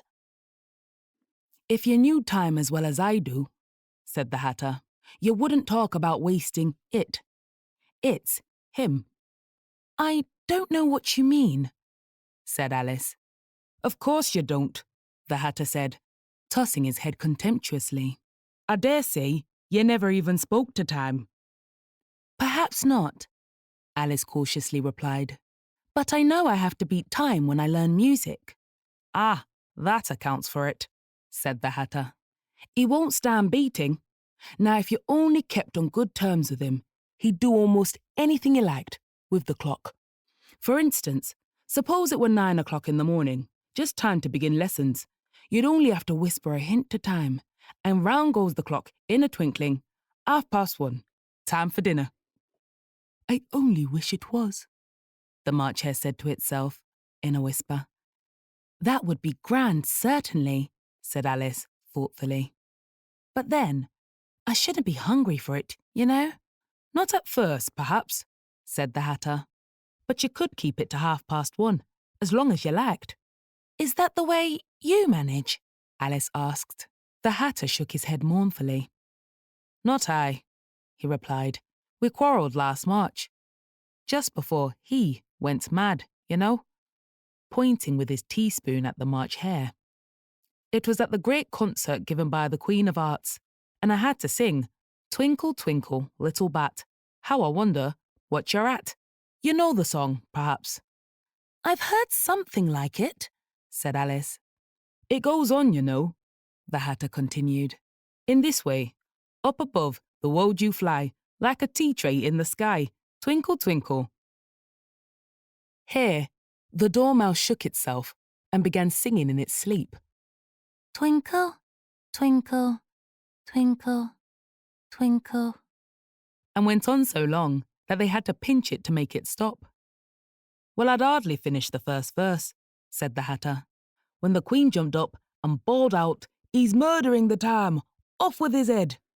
"How dreadfully savage!" exclaimed Alice.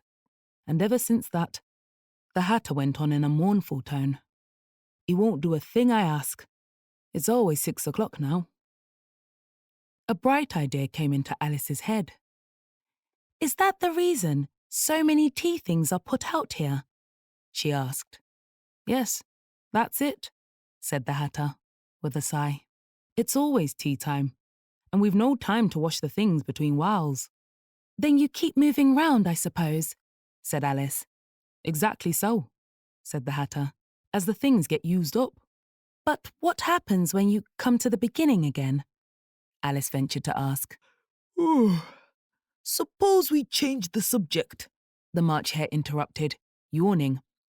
"I'm getting tired of this. I vote the young lady tells us a story." "I'm afraid I don't know one," said Alice, rather alarmed at the proposal. "Then the Dormouse shall," they both cried. "Wake up, Dormouse." And they pinched it on both sides at once. The Dormouse slowly opened his eyes. I wasn't asleep, he said, in a hoarse, feeble voice. I heard every word you fellows were saying. "Tell us a story," said the March Hare. "Yes, please do," pleaded Alice. "And be quick about it," added the Hatter, "or you'll be asleep again before it's done." Once upon a time, there were 3 little sisters, the Dormouse began, in a great hurry. And their names were Elsie, Lacey, and Tilly, and they lived at the bottom of a well. "What did they live on?" said Alice, who always took a great interest in questions of eating and drinking. They lived on treacle, said the Dormouse, after thinking a minute or two. They couldn't have done that, you know, Alice gently remarked. They'd have been ill. So they were, said the Dormouse. Very ill. Alice tried to fancy to herself what such an extraordinary ways of living would be like, but it puzzled her too much, so she went on. But why did they live at the bottom of a well? Take some more tea, the March Hare said to Alice, very earnestly. I've had nothing yet, Alice replied in an offended tone. So I can't take more. You mean you can't take less, said the Hatter. It's very easy to take more than nothing. Nobody asked your opinion, said Alice. Who's making personal remarks now?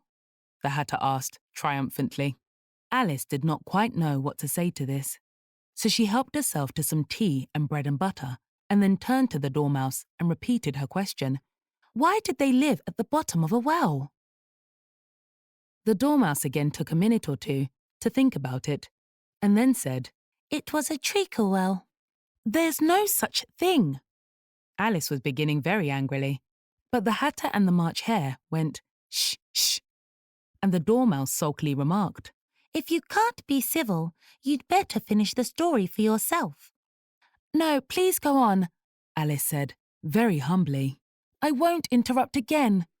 I dare say there may be one. One indeed, said the Dormouse indignantly. However, he consented to go on. And so, these 3 little sisters, they were learning to draw, you know. What did they draw? Said Alice, quite forgetting her promise. Treacle, said the Dormouse, without considering at all this time. I want to clean cup, interrupted the Hatter. Let's all move one place on. He moved on as he spoke, and the Dormouse followed him. The March Hare moved into the Dormouse's place, and Alice rather unwillingly took the place of the March Hare. The Hatter was the only one who got any advantage from the change, and Alice was a good deal worse off than before, as the March Hare had just upset the milk jug into his plate. Alice did not wish to offend the Dormouse again, so she began, very cautiously. But I don't understand. Where did they draw the treacle from? You can draw water out of a water well, said the Hatter. So I should think you could draw a treacle out of a treacle well. Are you stupid? But they were in the well, Alice said to the Dormouse, not choosing to notice this last remark. Of course they were, said the Dormouse. Well, in. This answer so confused poor Alice that she let the Dormouse go on for some time without interrupting it. They were learning to draw, the Dormouse went on, yawning and rubbing its eyes, for it was getting very sleepy. And they drew all manner of things. Everything that begins with an M. Why with an M? Said Alice. Why not? Said the March Hare. Alice was silent. The Dormouse had closed its eyes by this time, and was going off into a doze, but on being pinched by the Hatter, it woke up again with a little shriek and went on. That begins with an M, such as mousetraps, and the moon, and memory, and muchness.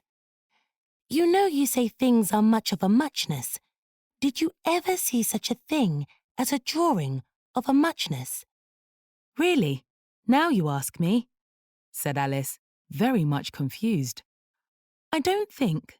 Then you shouldn't talk, said the Hatter. This piece of rudeness was more than Alice could bear. She got up in great disgust and walked off. The Dormouse fell asleep instantly, and neither of the others took the least notice of her going, though she looked back once or twice, half hoping that they would call after her. The last time she saw them, they were trying to put the Dormouse into the teapot. At any rate, I'll never go there again, said Alice, as she picked her way through the wood.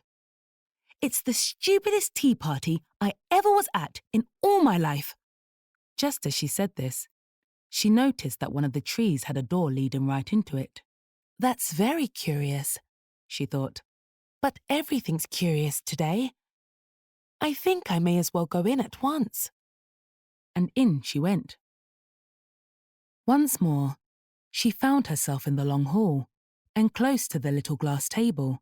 Now, I'll manage better this time, she said to herself, and began by taking the little golden key and unlocking the door that led into the garden. Then she went to work, nibbling at the mushroom. She had kept a piece of it in her pocket till she was about a foot high. Then she walked down the little passage, and then she found herself at last in the beautiful garden among the bright flower beds and the cool fountains. Chapter 8. The Queen's Croquet Ground. A large rose tree stood near the entrance of the garden. The roses growing on it were white, but there were 3 gardeners at it, busily painting them red.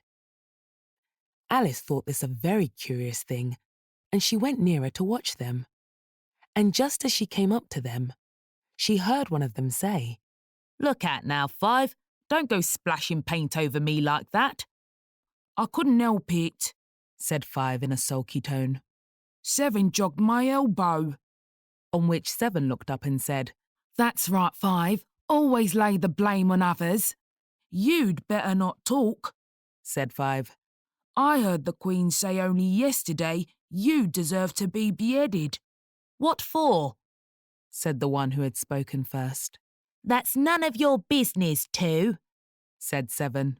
Yes, it is his business, said 5. And I'll tell him. It was for bringing the cook tulip roots instead of onions. 7 flung down his brush and had just begun. Well, of all the unjust things, when his eye chanced to fall upon Alice as she stood watching them, and he checked himself suddenly. The others looked round also, and all of them bowed low.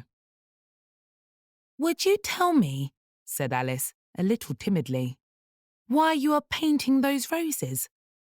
5 and 7 said nothing, but looked at 2. 2 began in a low voice. Why, the fact is, you see, miss, this here ought to have been a red rose tree, and we put a white one in by mistake, and if the Queen was to find it out, we should all have our heads cut off, you know. So you see, miss, we're doing our best afore she comes to. At this moment, 5, who had been anxiously looking across the garden, called out, The Queen! The Queen! And the 3 gardeners instantly threw themselves flat upon their faces. There was a sound of many footsteps, and Alice looked round, eager to see the Queen. First came 10 soldiers carrying clubs. These were all shaped like the 3 gardeners, oblong and flat, with their hands and feet at the corners. Next, the 10 courtiers. These were ornamented all over with diamonds, and walked 2 and 2, as the soldiers did. After these came the royal children. There were 10 of them, and the little dears came jumping merrily along, hand in hand, in couples. They were all ornamented with hearts. Next came the guests, mostly kings and queens, and among them, Alice recognised the White Rabbit. It was talking in a hurried, nervous manner, smiling at everything that was said, and went by without noticing her. Then followed the Knave of Hearts, carrying the king's crown on a crimson velvet cushion. And, last of all this grand procession, came the King and Queen of Hearts. Alice was rather doubtful whether she ought not to lie down on her face, like the 3 gardeners. But she could not remember ever having heard of such a rule at processions. And besides, what would be the use of a procession, thought she, if people had all to lie down upon their faces so that they couldn't see it? So she stood still, where she was, and waited. When the procession came opposite to Alice, they all stopped and looked at her. And the Queen said severely, Who is this? She said it to the Knave of Hearts, who only bowed and smiled in reply. Idiot, said the Queen, tossing her head impatiently. And turning to Alice, she went on. What's your name, child? My name is Alice, so please, Your Majesty, said Alice, very politely, but she added to herself, why, they're only a pack of cards. After all, I needn't be afraid of them. And who are these? Said the Queen, pointing to the 3 gardeners who were lying round the rose tree.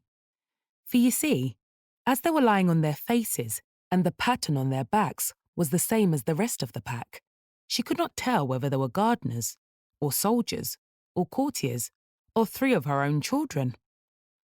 How should I know? Said Alice, surprised at her own courage. It's no business of mine. The Queen turned crimson with fury, and after glaring at her for a moment, like a wild beast, screamed, Off with her head! Off! Nonsense, said Alice, very loudly and decidedly. And the Queen was silent. The King laid his hand upon her arm and timidly said, Consider, my dear, she's only a child. The Queen turned angrily away from him and said to the knave, Turn them over.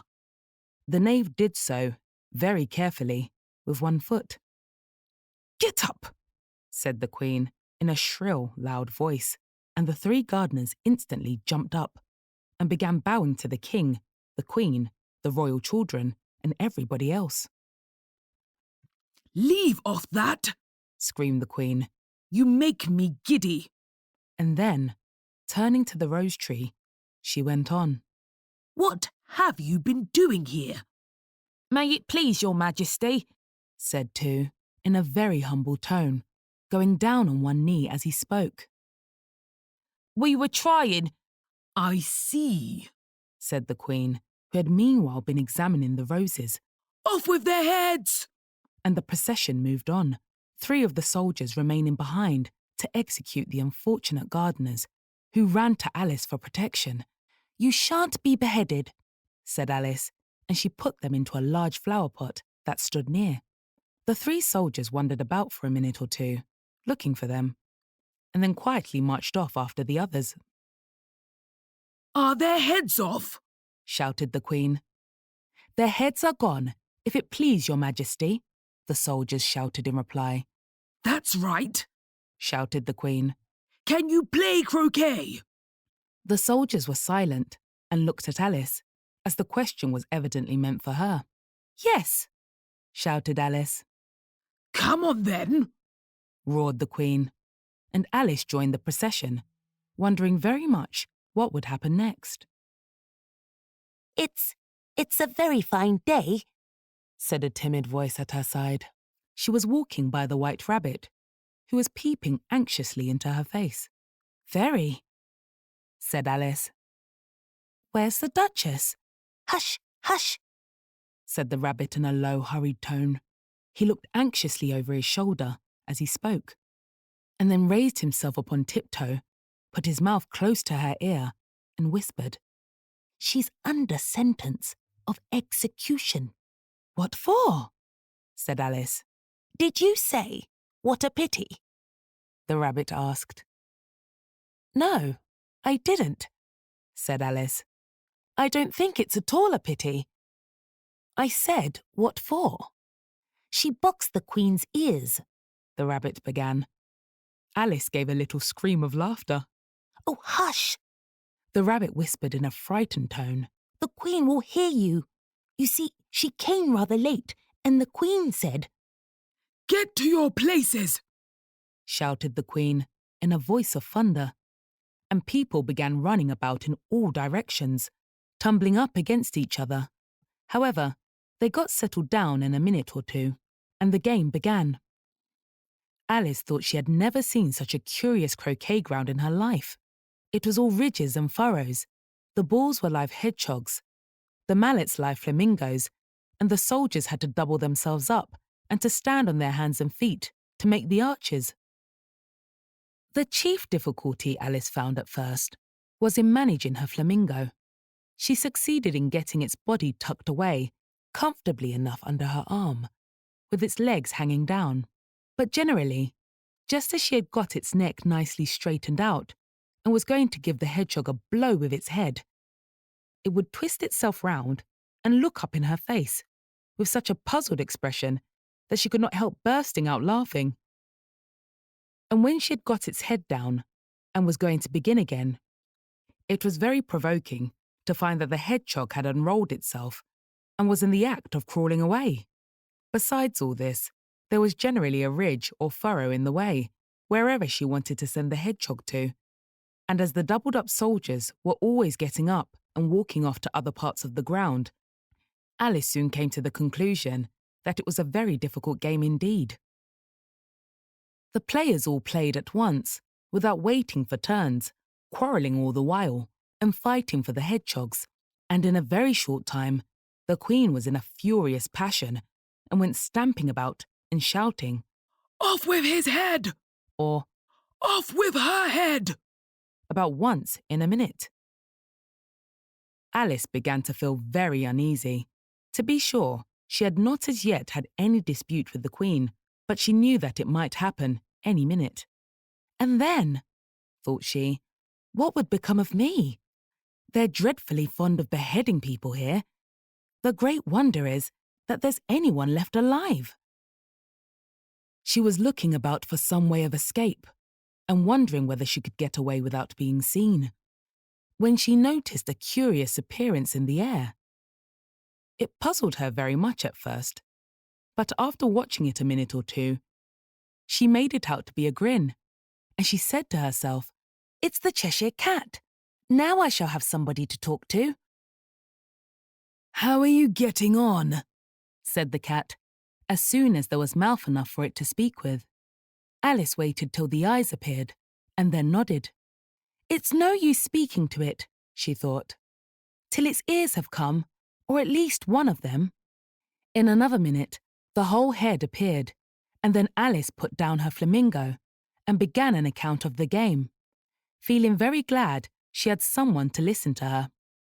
The cat seemed to think that there was enough of it now in sight, and no more of it appeared. "I don't think they play at all fairly," Alice began, in rather a complaining tone. "And they all quarrel so dreadfully. One can't hear oneself speak, and they don't seem to have any rules in particular. At least, if there are, nobody attends to them. And you've no idea how confusing it is, all the things being alive. For instance, there's the arch I've got to go through next, walking about at the other end of the ground. And I should have croqueted the Queen's hedgehog just now, only it ran away when it saw mine coming." "How do you like the Queen?" said the cat in a low voice. "Not at all," said Alice. "She's so extremely—" Just then, she noticed that the Queen was close behind her, listening. So she went on. "Likely to win, that it's hardly worthwhile finishing the game." The Queen smiled and passed on. "Who are you talking to?" said the King, going up to Alice and looking at the cat's head with great curiosity. "It's a friend of mine, a Cheshire cat," said Alice. "Allow me to introduce it." "I don't like the look of it at all," said the King. "However, it may kiss my hand if it likes." "I'd rather not," the cat remarked. "Don't be impertinent," said the King. "And don't look at me like that." He got behind Alice as he spoke. "A cat may look at a king," said Alice. "I've read that in some book, but I don't remember where." "Well, it must be removed," said the King, very decidedly. And he called the Queen, who was passing at the moment. "My dear, I wish you would have this cat removed." The Queen had only one way of settling all difficulties, great or small. "Off with his head," she said, without even looking round. "I'll fetch the executioner myself," said the King eagerly, and he hurried off. Alice thought she might as well go back and see how the game was going on. As she heard the Queen's voice in the distance, screaming with passion, she had already heard her sentence 3 of the players to be executed for having missed their turns, and she did not like the look of things at all, as the game was in such confusion that she never knew whether it was her turn or not. so she went in search of her hedgehog. The hedgehog was engaged in a fight with another hedgehog, which seemed to Alice an excellent opportunity for croqueting one of them with the other. The only difficulty was that her flamingo was gone across to the other side of the garden, where Alice could see it trying in a helpless sort of way to fly up into a tree. By the time she had caught the flamingo and brought it back, the fight was over, and both the hedgehogs were out of sight. But it doesn't matter much, thought Alice, as all the arches are gone from this side of the ground. So she tucked it away under her arm that it might not escape again, and went back for a little more conversation with her friend. When she got back to the Cheshire Cat, she was surprised to find quite a large crowd collected round it. There was a dispute going on between the executioner, the king, and the queen, who were all talking at once, while all the rest were quite silent and looked very uncomfortable. The moment Alice appeared, she was appealed to by all three to settle the question, and they repeated their arguments to her, though as they all spoke at once, she found it very hard indeed to make out exactly what they said. The executioner's argument was that you couldn't cut off a head unless there was a body to cut it off from, that he had never had to do such a thing before, and he wasn't going to begin at his time of life. The king's argument was that anything that had a head could be beheaded, and that you weren't to talk nonsense. The queen's argument was that if something wasn't done about it in less than no time, she'd have everybody executed all round. It was this last remark that had made the whole party look so grave and anxious. Alice could think of nothing else to say, but, "It belongs to the Duchess. You'd better ask her about it." She's in prison, the Queen said to the executioner. "Fetch her here." And the executioner went off like an arrow. The cat's head began fading away the moment he was gone, and by the time he had come back with the Duchess, it had entirely disappeared. So the king and the executioner ran wildly up and down looking for it, while the rest of the party went back to the game. Chapter 9. The Mock Turtle's Story. "You can't think how glad I am to see you again, you dear old thing," said the Duchess, as she tucked her arm affectionately into Alice's, and they walked off together. Alice was very glad to find her in such a pleasant temper, and thought to herself that perhaps it was only the pepper that had made her so savage when they met in the kitchen. "When I'm a Duchess," she said to herself, not in a very hopeful tone though, "I won't have any pepper in my kitchen at all. Soup does very well without. Maybe it's always pepper that makes people hot-tempered," she went on, very much pleased at having found out a new kind of rule. "And vinegar that makes them sour, and chamomile that makes them bitter, and barley sugar and such things that make children sweet-tempered. I only wish people knew that, then they wouldn't be so stingy about it, you know?" She had quite forgotten the Duchess by this time, and was a little startled when she heard her voice close to her ear. You're thinking about something, my dear, and that makes you forget to talk. I can't tell you just now what the moral of that is, but I shall remember it in a bit. "Perhaps it hasn't one," Alice ventured to remark. "Child," said the Duchess, "everything's got a moral, if only you can find it." And she squeezed herself up closer to Alice's side as she spoke. Alice did not much like keeping so close to her. First, because the Duchess was very ugly, and secondly, because she was exactly the right height to rest her chin upon Alice's shoulder, and it was an uncomfortably sharp chin. However, she did not like to be rude, so she bore it as well as she could. "The game's going on rather better now," she said, by way of keeping up the conversation a little. 'Tis so, said the Duchess. And the moral of that is, oh, 'tis love that makes the world go round. Somebody said, Alice whispered, that it's done by everybody minding their own business. Ah, well, it means much the same thing, said the Duchess, digging her sharp little chin into Alice's shoulder as she added, and the moral of that is, take care of the scents and the sounds will take care of themselves. How fond she is of finding morals in things, Alice thought to herself. I dare say you're wondering why I don't put my arm round your waist, the Duchess said, after a pause.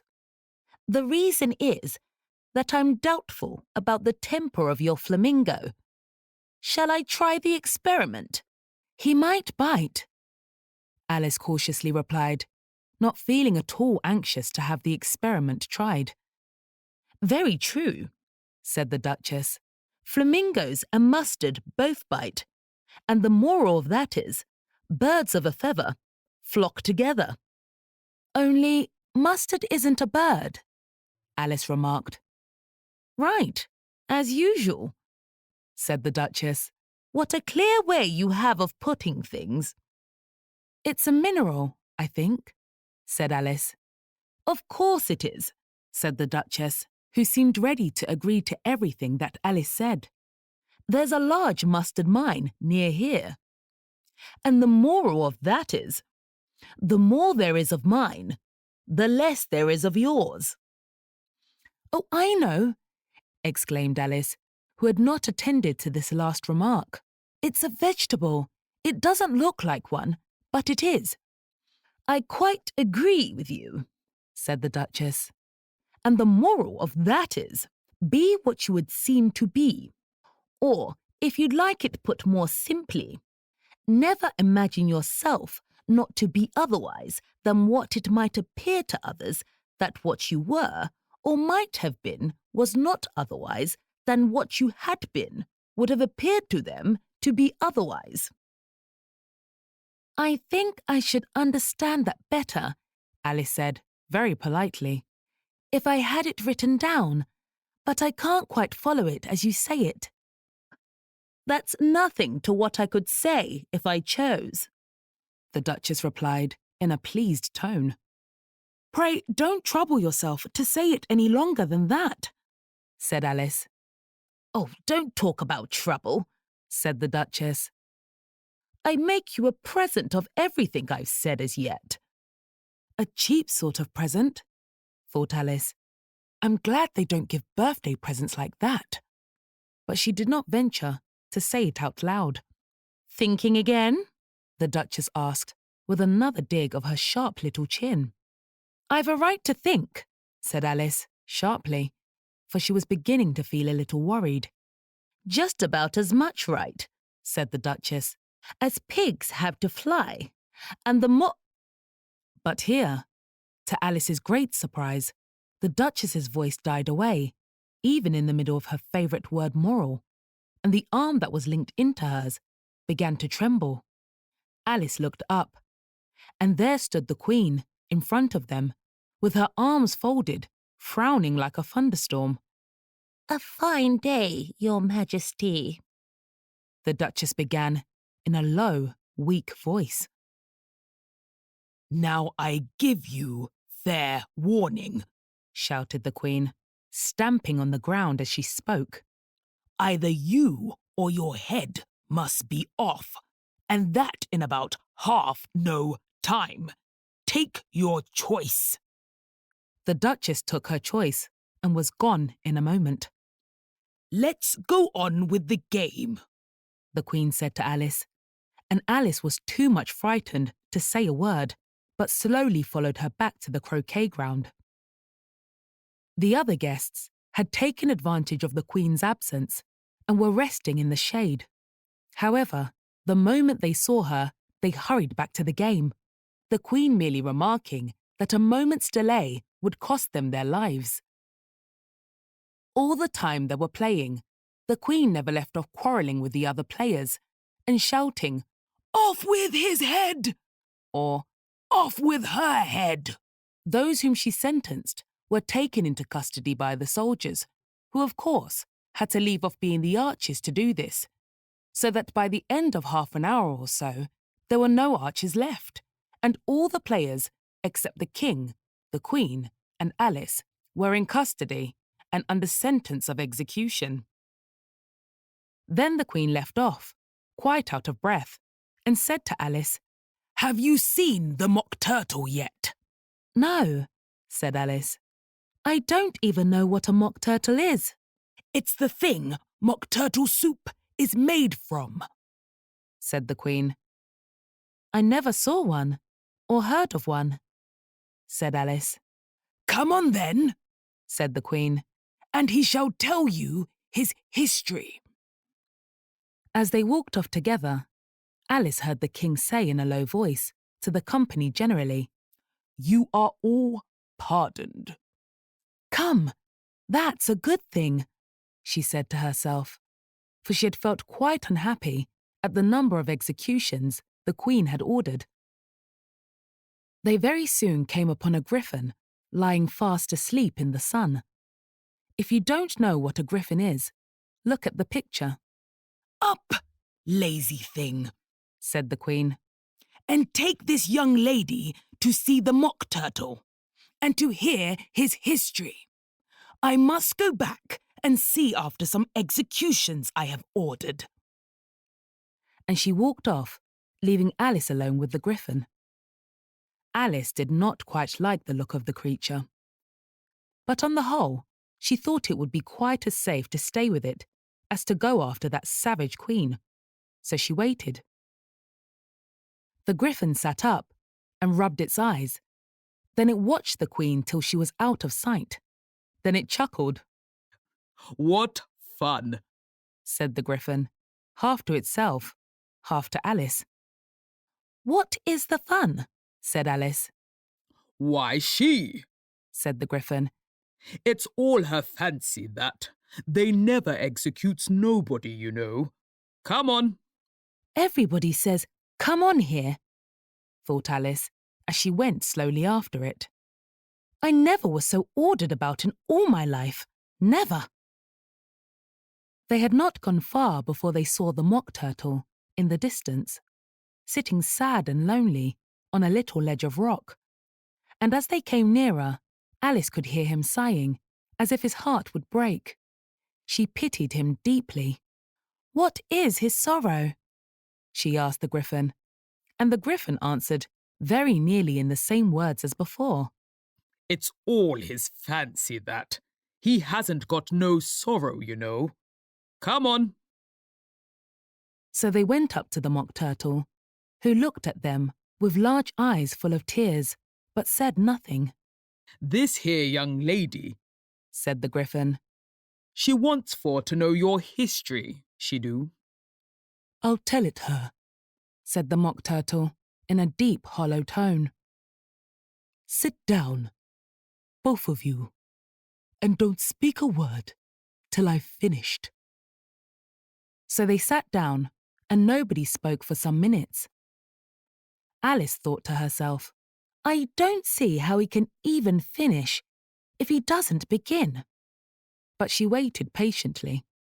"Once," said the mock turtle, at last, with a deep sigh, "I was a real turtle."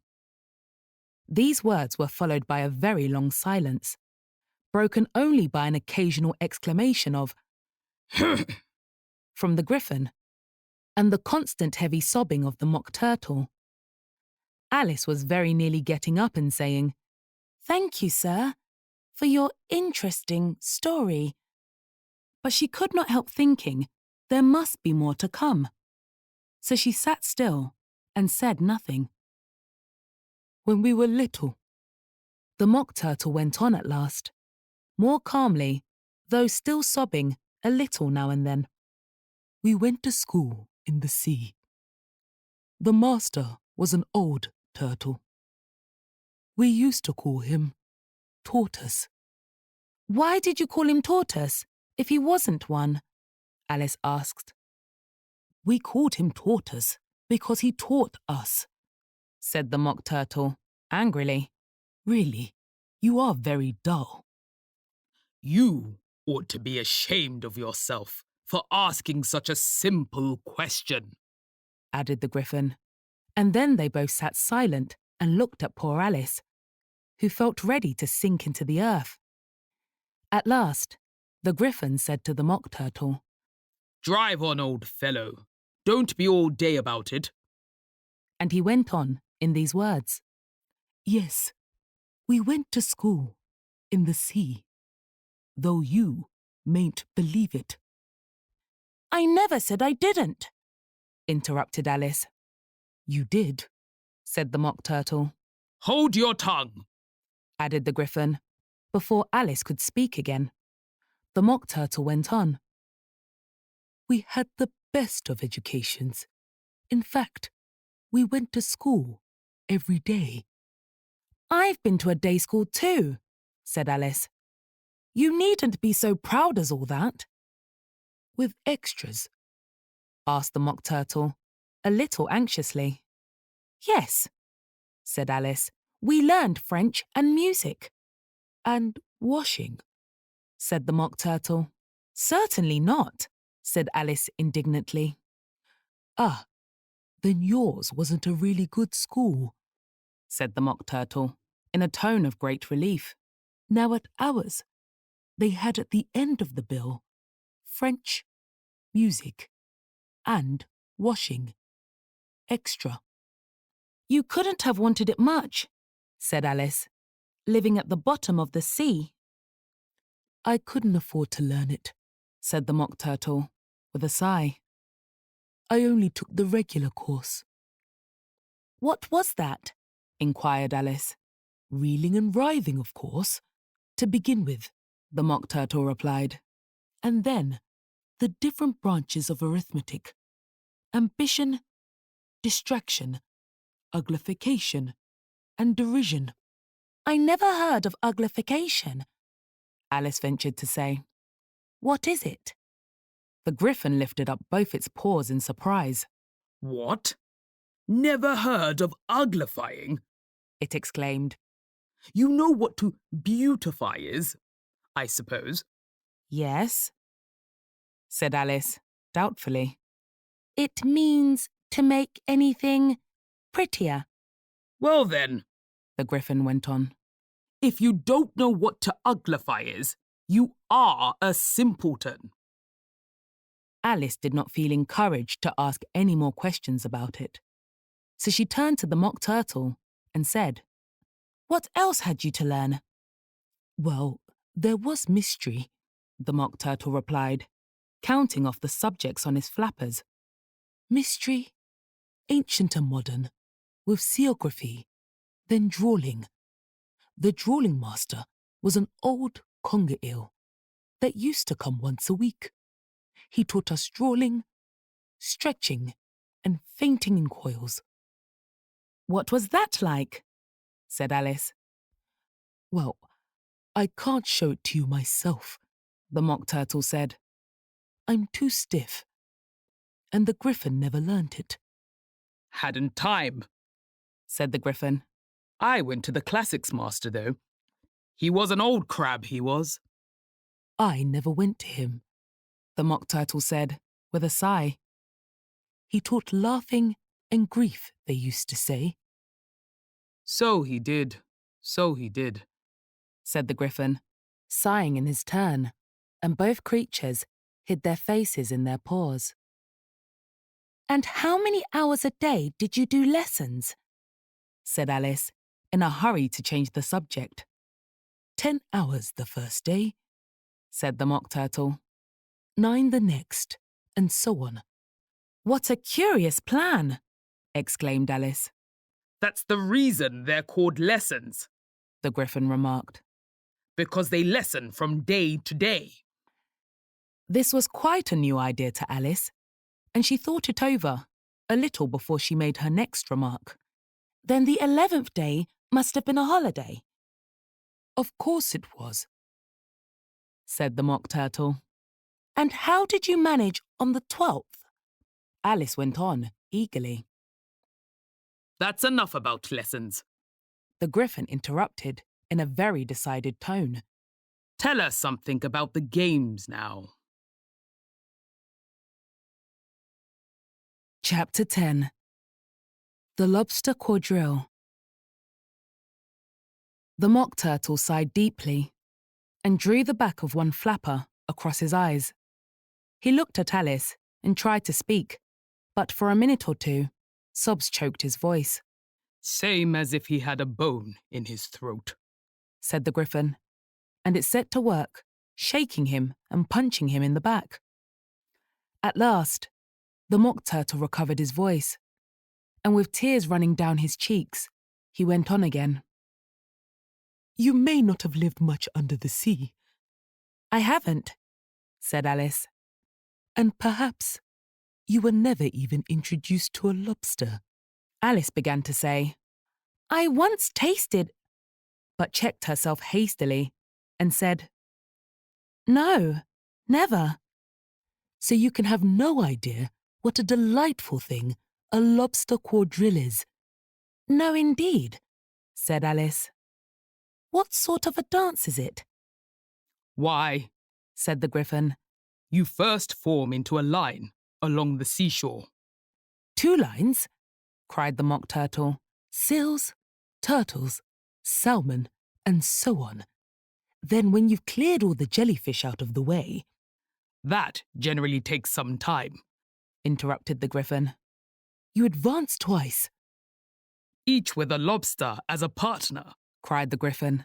Of course, the Mock Turtle said. Advance twice, set to partners. Change lobsters and retire in the same order, continued the Gryphon. Then you know, the Mock Turtle went on, you throw the lobsters, shouted the Gryphon, with a bound into the air. As far out to sea as you can. Swim after them, screamed the Gryphon. Turn a somersault in the sea, cried the Mock Turtle, capering wildly about. Change lobsters again, yelled the Gryphon at the top of its voice. Back to land again, and that's all the first figure, said the Mock Turtle, suddenly dropping his voice. And the 2 creatures, who had been jumping about like mad things all this time, sat down again, very sadly and quietly, and looked at Alice. It must be a very pretty dance, said Alice timidly. Would you like to see a little of it? said the Mock Turtle. Very much indeed, said Alice. Come, let's try the first figure, said the Mock Turtle to the Gryphon. We can do without lobsters, you know. Which shall sing? Oh, you sing, said the Gryphon. I've forgotten the words. So they began solemnly dancing round and round Alice, every now and then treading on her toes when they passed too close, and waving their forepaws to mark the time, while the Mock Turtle sang this, very slowly and sadly. Will you walk a little faster? Said a whiting to a snail. There's a porpoise close behind us, and he's treading on my tail. See how eagerly the lobsters and the turtles all advance. They are waiting on the shingle. Will you come and join the dance? Will you? Won't you? Will you? Won't you? Will you join the dance? Will you? Won't you? Will you? Won't you? Won't you join the dance?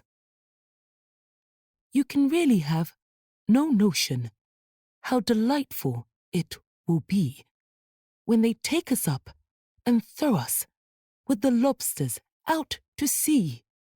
But the snail replied, too far, and gave a look askance. Said he thanked the whiting kindly, but he would not join the dance. Would not, could not, would not, could not, would not, join the dance. Would not, could not, would not, could not, could not, join the dance. What matters it how far we go? His scaly friend replied. There is another, sure you know, upon the other side. The further off from England, the nearer is to France. Then turn not pale, beloved snail, but come and join the dance. Will you? Won't you? Will you? Won't you? Will you? Join the dance. Will you? Won't you? Will you? Won't you? Won't you? Join the dance. Thank you. It's a very interesting dance to watch, said Alice, feeling very glad that it was over at last. And I do so like that curious song about the whiting. Oh, as to the whiting, said the Mock Turtle. You've seen them, of course. Yes, said Alice. I've often seen them at Din. She checked herself hastily. I don't know where Din may be, said the Mock Turtle. But if you've seen them so often, of course, you know what they're like. I believe so, Alice replied, thoughtfully. They have their tails in their mouths, and they're all over crumbs. You're wrong about the crumbs, said the Mock Turtle. Crumbs would all wash off in the sea, but they have their tails in their mouths. And the reason is, here, the Mock Turtle yawned and shut his eyes.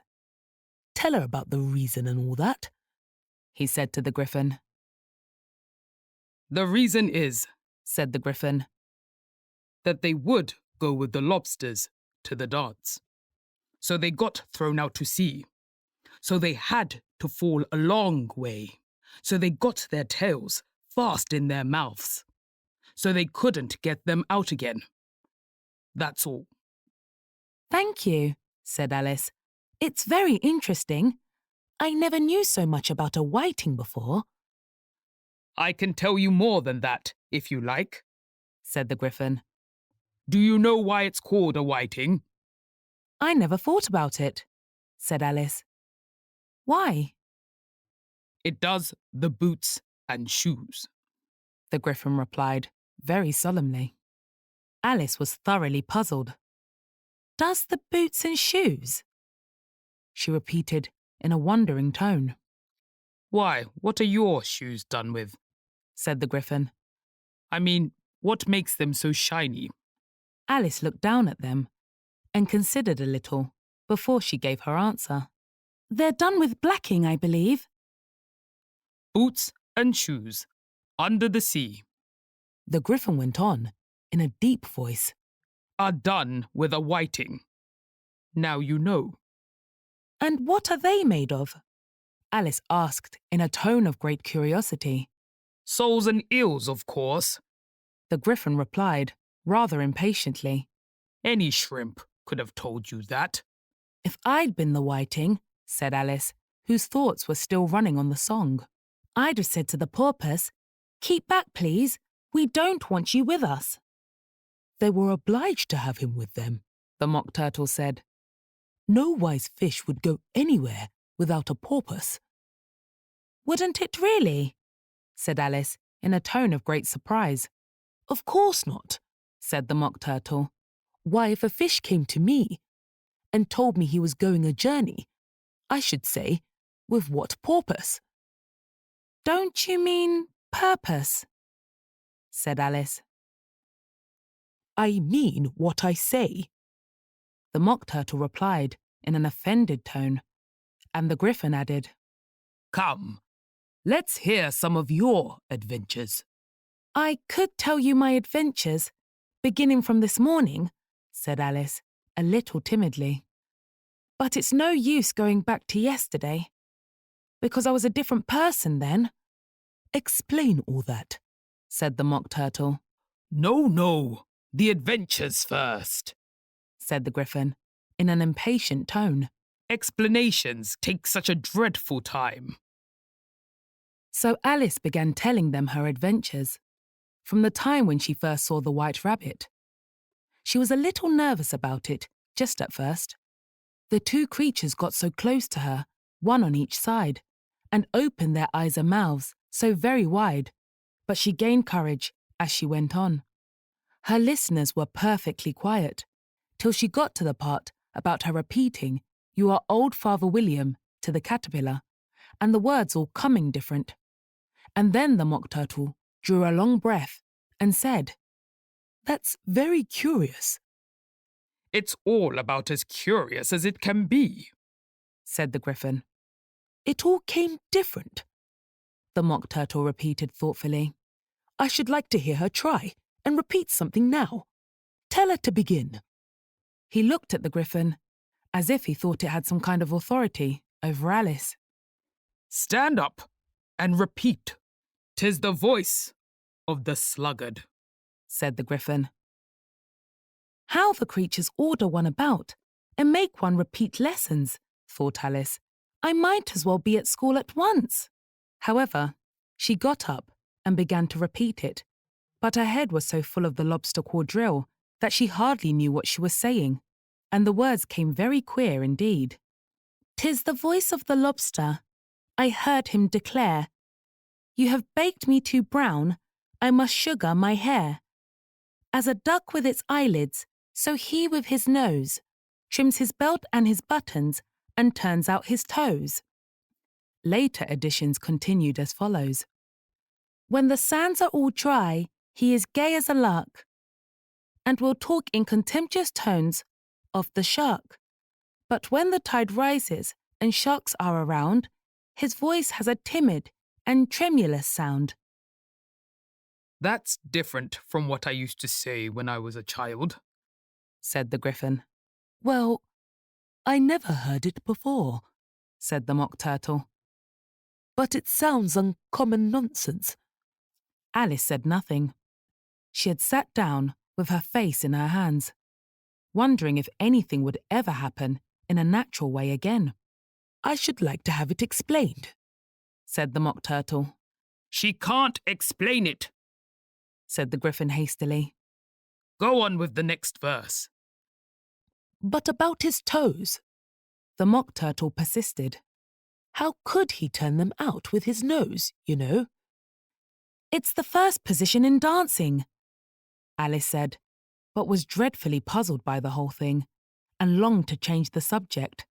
Go on with the next verse, the Gryphon repeated impatiently. It begins, I passed by his garden. Alice did not dare to disobey, though she felt sure it would all come wrong, and she went on in a trembling voice. "I passed by his garden and marked with one eye how the owl and the panther were sharing a pie." Later editions continued as follows. "The panther took pie crust and gravy and meat, while the owl had the dish as its share of the treat. When the pie was all finished, the owl, as a boon, was kindly permitted to pocket the spoon, while the panther received knife and fork with a growl and concluded the banquet." "What is the use of repeating all that stuff?" the Mock Turtle interrupted. "If you don't explain it as you go on, it's by far the most confusing thing I ever heard." Yes, I think you'd better leave off, said the Gryphon, and Alice was only too glad to do so. Shall we try another figure of the lobster quadrille? The Gryphon went on. Or would you like the Mock Turtle to sing you a song? Oh, a song, please, if the Mock Turtle would be so kind. Alice replied so eagerly that the Gryphon said, in a rather offended tone, No accounting for tastes. Sing her, Turtle Soup. Will you, old fellow?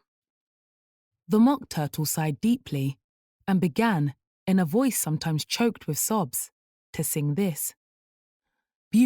beautiful soup, so rich and green, waiting in a hot tureen. Who for such dainties would not stoop? Soup of the evening, beautiful soup. Soup of the evening, beautiful soup. Beautiful soup. Beautiful soup. Soup of the evening, beautiful, beautiful soup. Beautiful soup. Who cares for fish, game, or any other dish? Who would not give all else for two? Pennyworth only of beautiful soup. Pennyworth only of beautiful soup. Beautiful soup. Beautiful soup. Soup of the evening. Beautiful, beautiful soup. Chorus again! cried the Gryphon, and the Mock Turtle had just begun to repeat it when a cry of, "The trial's beginning!" was heard in the distance. Come on! Cried the Gryphon, and taking Alice by the hand, it hurried off, without waiting for the end of the song. "What trial is it?" Alice panted as she ran, but the Gryphon only answered, Come on!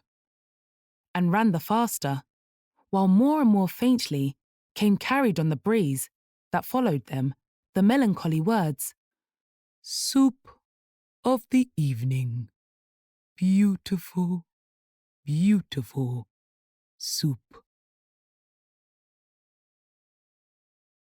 Chapter 11. Who Stole the Tarts?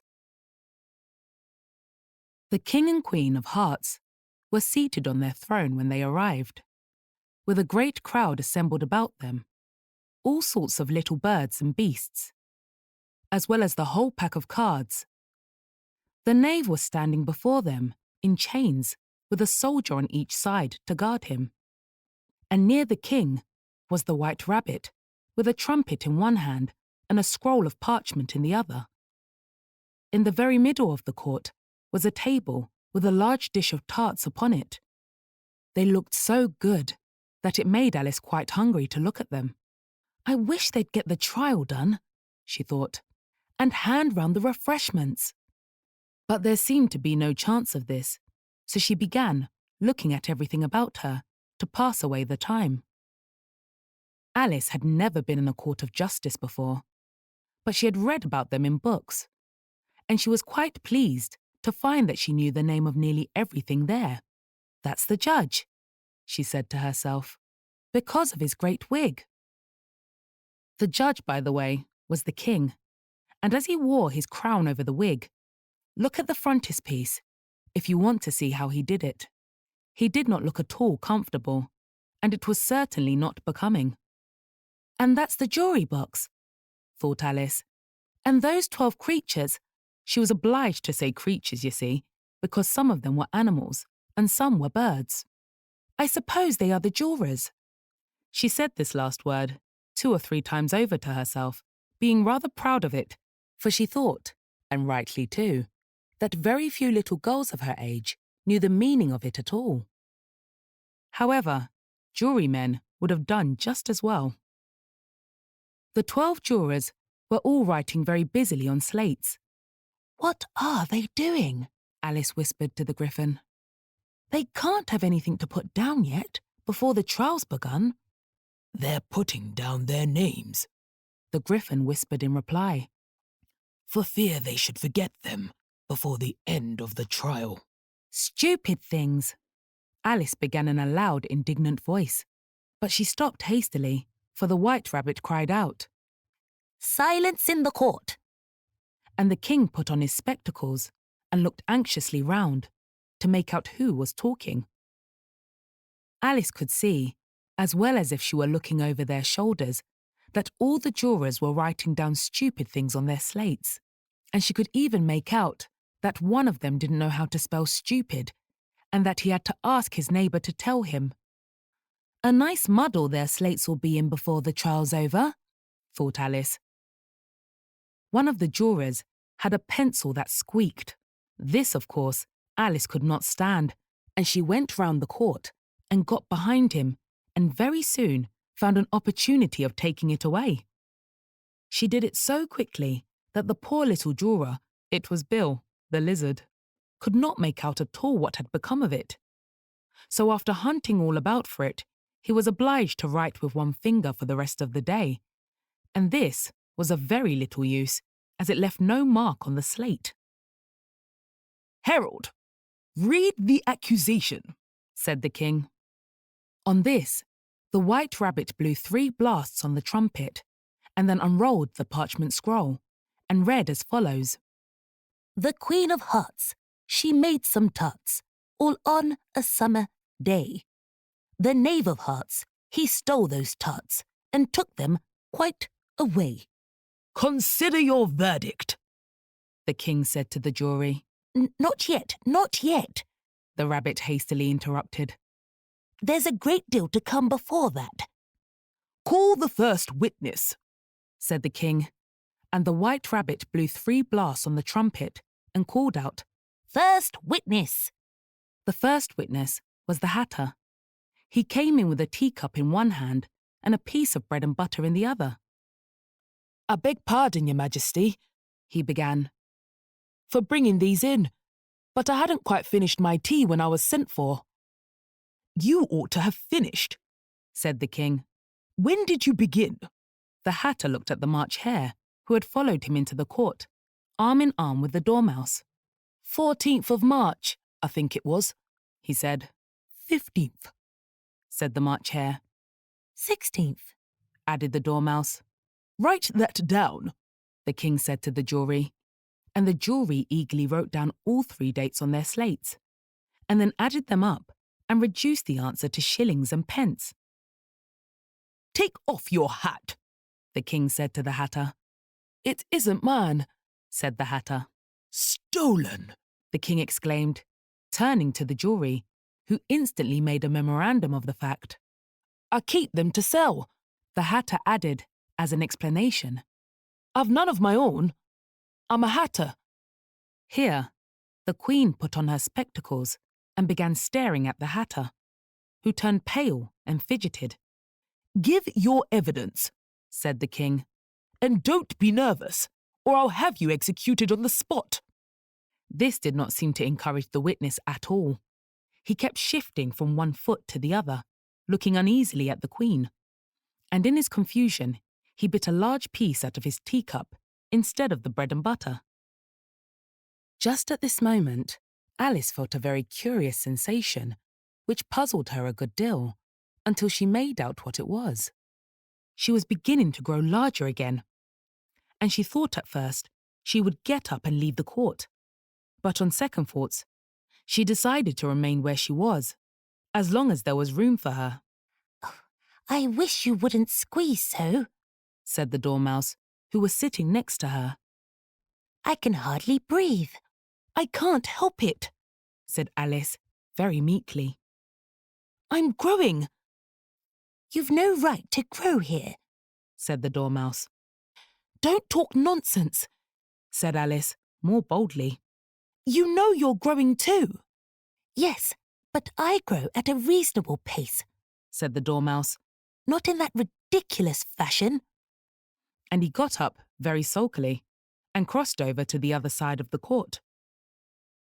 All this time, the Queen had never left off staring at the Hatter, and just as the Dormouse crossed the court, she said to one of the officers of the court, "Bring me the list of the singers in the last concert." On which the wretched Hatter trembled so that he shook both his shoes off. "Give your evidence," the king repeated angrily, "or I'll have you executed whether you're nervous or not." "I'm a poor man, Your Majesty," the Hatter began, in a trembling voice. "And I hadn't begun my tea, not above a week or so. And what with the bread and butter getting so thin, and the twinkling of the tea—" "The twinkling of the what?" said the king. "It began with the tea," the Hatter replied. Of course twinkling begins with a T, said the king, sharply. Do you take me for a dunce? Go on. I'm a poor man, the Hatter went on. And most things twinkled after that. Only the March Hare said, I didn't. The March Hare interrupted in a great hurry. You did, said the Hatter. I deny it, said the March Hare. He denies it, said the king. Leave out that part. Well, at any rate, the Dormouse said. The Hatter went on, looking anxiously round to see if he would deny it too. But the Dormouse denied nothing, being fast asleep. After that, continued the Hatter, I cut some more bread and butter. But what did the Dormouse say? One of the jury asked. That I can't remember, said the Hatter. You must remember, remarked the king, or I'll have you executed. The miserable Hatter dropped his teacup and bread and butter and went down on one knee. I'm a poor man, your majesty, he began. You're a very poor speaker, said the king. Here, one of the guinea pigs cheered and was immediately suppressed by the officers of the court. As that is rather a hard word, I will just explain to you how it was done. They had a large canvas bag, which tied up at the mouth with strings. Into this, they slipped the guinea pig, head first, and then sat upon it. I'm glad I've seen that done, thought Alice. I've so often read in the newspapers, at the end of trials, there were some attempts at applause, which was immediately suppressed by the officers of the court, and I never understood what it meant, till now. If that's all you know about it, you may stand down, continued the king. I can't go no lower, said the Hatter. I'm on the floor as it is. Then you may sit down, the king replied. Here, the other guinea pig cheered and was suppressed. Come, that finished the guinea pigs, thought Alice. Now we shall get on better. I'd rather finish my tea, said the Hatter, with an anxious look at the Queen, who was reading the list of singers. You may go, said the king, and the Hatter hurriedly left the court, without even waiting to put his shoes on. And just take his head off outside, the Queen added to one of the officers, but the Hatter was out of sight before the officer could get to the door. Call the next witness, said the king. The next witness was the Duchess's cook. She carried the pepper box in her hand, and Alice guessed who it was, even before she got into the court, by the way the people near the door began sneezing all at once. Give your evidence, said the king. Shan't, said the cook. The king looked anxiously at the White Rabbit, who said in a low voice, Your Majesty must cross-examine this witness.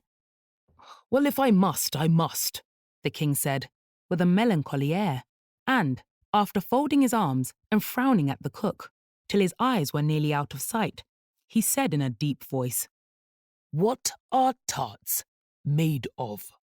Pepper, mostly, said the cook. Treacle, said a sleepy voice behind her.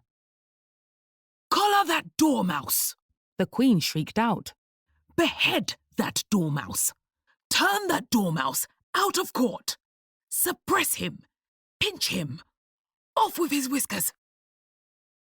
For some minutes, the whole court was in confusion, getting the dormouse turned out, and by the time they had settled down again, the cook had disappeared.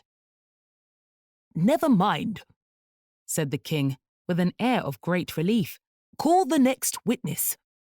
And he added in an undertone to the Queen, Really, my dear, you must cross-examine the next witness. It quite makes my forehead ache. Alice watched the White Rabbit as he fumbled over the list, feeling very curious to see what the next witness would be like. For they haven't got much evidence yet, she said to herself.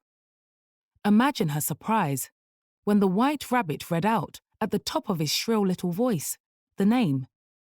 Alice. Chapter 12. Alice's Evidence. Here, cried Alice, quite forgetting in the flurry of the moment how large she had grown in the last few minutes. And she jumped up in such a hurry that she tipped over the jury box with the edge of her skirt, upsetting all the jurymen onto the heads of the crowd below. And there they lay, sprawling about, reminding her very much of a globe of goldfish she had accidentally upset the week before. Oh, I beg your pardon, she exclaimed in a tone of great dismay, and began picking them up again as quickly as she could. For the accident of the goldfish kept running in her head, and she had a vague sort of idea that they must be collected at once and put back into the jury box, or they would die. The trial cannot proceed, said the king in a very grave voice, until all the jurymen are back in their proper places. All.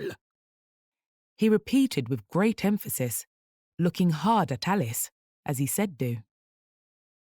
Alice looked at the jury box and saw that in her haste she had put the lizard in head downwards, and the poor little thing was waving its tail about in a melancholy way, being quite unable to move. She soon got it out again and put it right. Not that it signifies much, she said to herself. I should think it would be quite as much use in the trial, one way up as the other. As soon as the jury had a little recovered from the shock of being upset, and their slates and pencils had been found and handed back to them, they set to work very diligently to write out a history of the accident. All except the lizard, who seemed too much overcome to do anything but sit with its mouth open, gazing up into the roof of the court. What do you know about this business? The king said to Alice. Nothing, said Alice. Nothing whatever? Persisted the king. Nothing whatever, said Alice. That's very important, the king said, turning to the jury. They were just beginning to write this down on their slates when the White Rabbit interrupted. Unimportant, Your Majesty means, of course, he said in a very respectful tone, but frowning and making faces at him as he spoke. Unimportant, of course, I meant, the king hastily said, and went on to himself in an undertone. Important, unimportant, unimportant, important. As if he were trying which word sounded best. Some of the jury wrote it down important, and some unimportant. Alice could see this, as she was near enough to look over their slates. But it doesn't matter a bit, she thought to herself. At this moment, the king, who had been for some time busily writing in his notebook, cackled out, Silence! And read out from his book. Rule 42. All persons more than a mile high to leave the court. Everybody looked at Alice. I'm not a mile high, said Alice. You are, said the king. Nearly 2 miles high, added the queen. Well, I shan't go, at any rate, said Alice. Besides, that's not a regular rule. You invented it just now. It's the oldest rule in the book, said the king. Then it ought to be number 1, said Alice. The king turned pale and shut his notebook hastily. Consider your verdict, he said to the jury in a low, trembling voice. There's more evidence to come yet, please, Your Majesty, said the White Rabbit, jumping up in a great hurry. This paper has just been picked up. What's in it? said the Queen. I haven't opened it yet, said the White Rabbit. But it seems to be a letter written by the prisoner to somebody. It must have been that, said the King. Unless it was written to nobody, which isn't usual, you know. Who is it directed to? said one of the jurymen. It isn't directed at all, said the White Rabbit. In fact, there's nothing written on the outside. He unfolded the paper as he spoke and added, It isn't a letter after all. It's a set of verses. Are they in the prisoner's handwriting? asked another of the jurymen. No, they're not, said the White Rabbit. and that's the queerest thing about it. The jury all looked puzzled. He must have imitated somebody else's hand, said the king. The jury all brightened up again. Please, Your Majesty, said the knave. I didn't write it, and they can't prove I did. There's no name signed at the end. If you didn't sign it, said the king, that only makes the matter worse. You must have meant some mischief, or else you'd have signed your name like an honest man. There was a general clapping of hands at this. It was the first really clever thing the king had said that day. That proves his guilt, said the Queen. It proves nothing of the sort, said Alice. Why, you don't even know what they're about. Read them, said the king. The White Rabbit put on his spectacles. Where shall I begin, please, Your Majesty? He asked. Begin at the beginning, the king said gravely, and go on till you come to the end, then stop.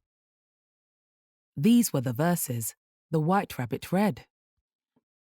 They told me you had been to her and mentioned me to him.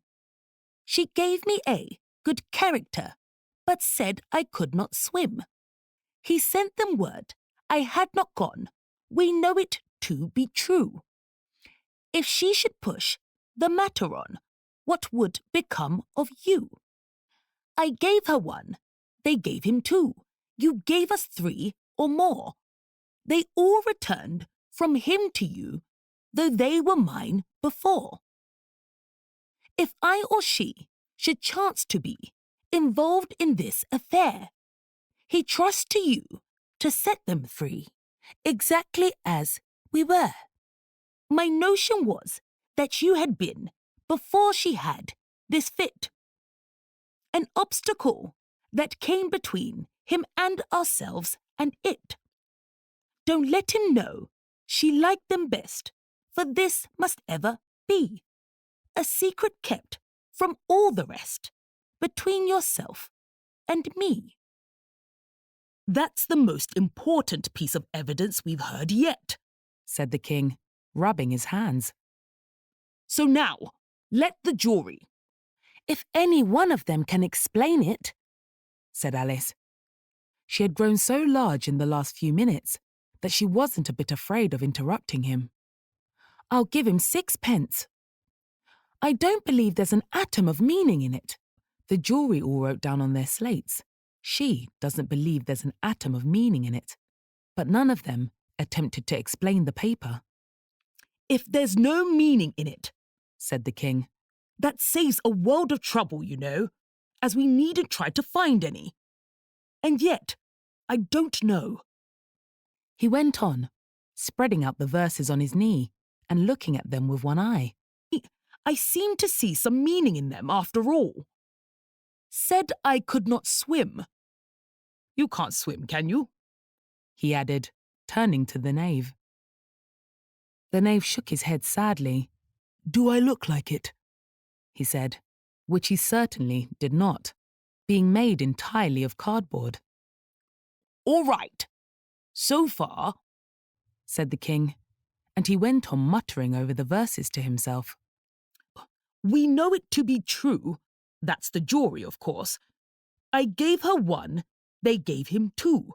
Why, that must be what he did with the tarts, you know. But it goes on. They all returned from him to you, said Alice. Why, there they are, said the king triumphantly, pointing to the tarts on the table. Nothing can be clearer than that. Then again, before she had this fit. You never had fits, my dear, I think, he said to the Queen. Never, said the Queen furiously, throwing an inkstand at the lizard as she spoke. The unfortunate little Bill had left off writing on his slate with one finger, as he found it made no mark. But he now hastily began again, using the ink that was trickling down his face as long as it lasted. Then the words don't fit you, said the king, looking round the court with a smile. There was a dead silence. It's a pun, the king added, in an offended tone, and everybody laughed. Let the jury consider their verdict, the king said, for about the 20th time that day. No, said the queen. Sentence first, verdict afterwards. Stuff and nonsense, said Alice, loudly. The idea of having the sentence first. Hold your tongue, said the queen, turning purple. I won't, said Alice. Off with her head! The queen shouted at the top of her voice. Nobody moved. Who cares for you? Said Alice. She had grown to her full size by this time.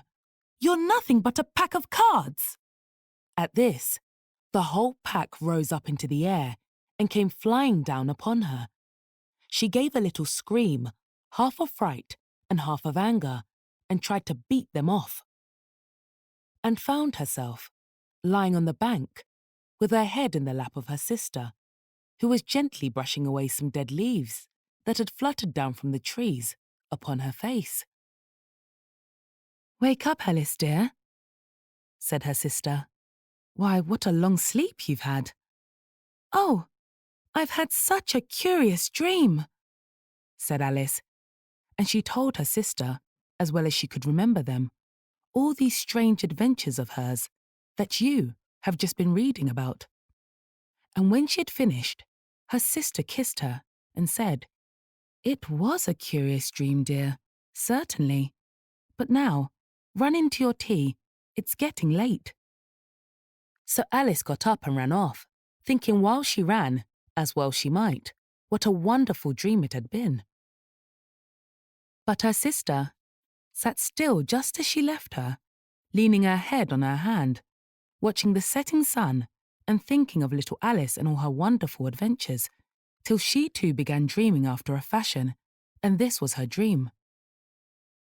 First, she dreamed of little Alice herself, and once again, the tiny hands were clasped upon her knee, and the bright, eager eyes were looking up into hers. She could hear the very tones of her voice and see that queer little toss of her head to keep back the wandering hair that would always get into her eyes. And still as she listened, or seemed to listen, the whole place around her became alive with the strange creatures of her little sister's dream. The long grass rustled at her feet as the white rabbit hurried by. The frightened mouse splashed his way through the neighbouring pool. She could hear the rattle of the teacups as the March Hare and his friends shared their never-ending meal, and the shrill voice of the Queen ordering off her unfortunate guest to execution. Once more, the pig baby was sneezing on the Duchess's knee, while plates and dishes crashed around it. Once more, the shriek of the griffin, the squeaking of the lizard's slate pencil, and the choking of the suppressed guinea pigs filled the air, mixed up with the distant sobs of the miserable mock turtle. So she sat on with closed eyes and half believed herself in Wonderland, though she knew she had but to open them again, and all would change to dull reality. The grass would be only rustling in the wind, and the pool rippling to the waving of the reeds. The rattling teacups would change to tinkling sheep bells, and the Queen's shrill cries to the voice of the shepherd boy, and the sneeze of the baby, the shriek of the griffin, and all the other queer noises would change, she knew, to the confused clamour of the busy farmyard, while the lowing of the cattle in the distance would take the place of the mock turtle's heavy sobs. Lastly, she pictured to herself how this same little sister of hers would, in the aftertime, be herself a grown woman, and how she would keep, through all her riper years, the simple and loving heart of her childhood, and how she would gather about her other little children and make their eyes bright and eager with many a strange tale, perhaps even with the dream of Wonderland of long ago, and how she would fill with all their simple sorrows and find a pleasure in all their simple joys, remembering her own child life and the happy summer days.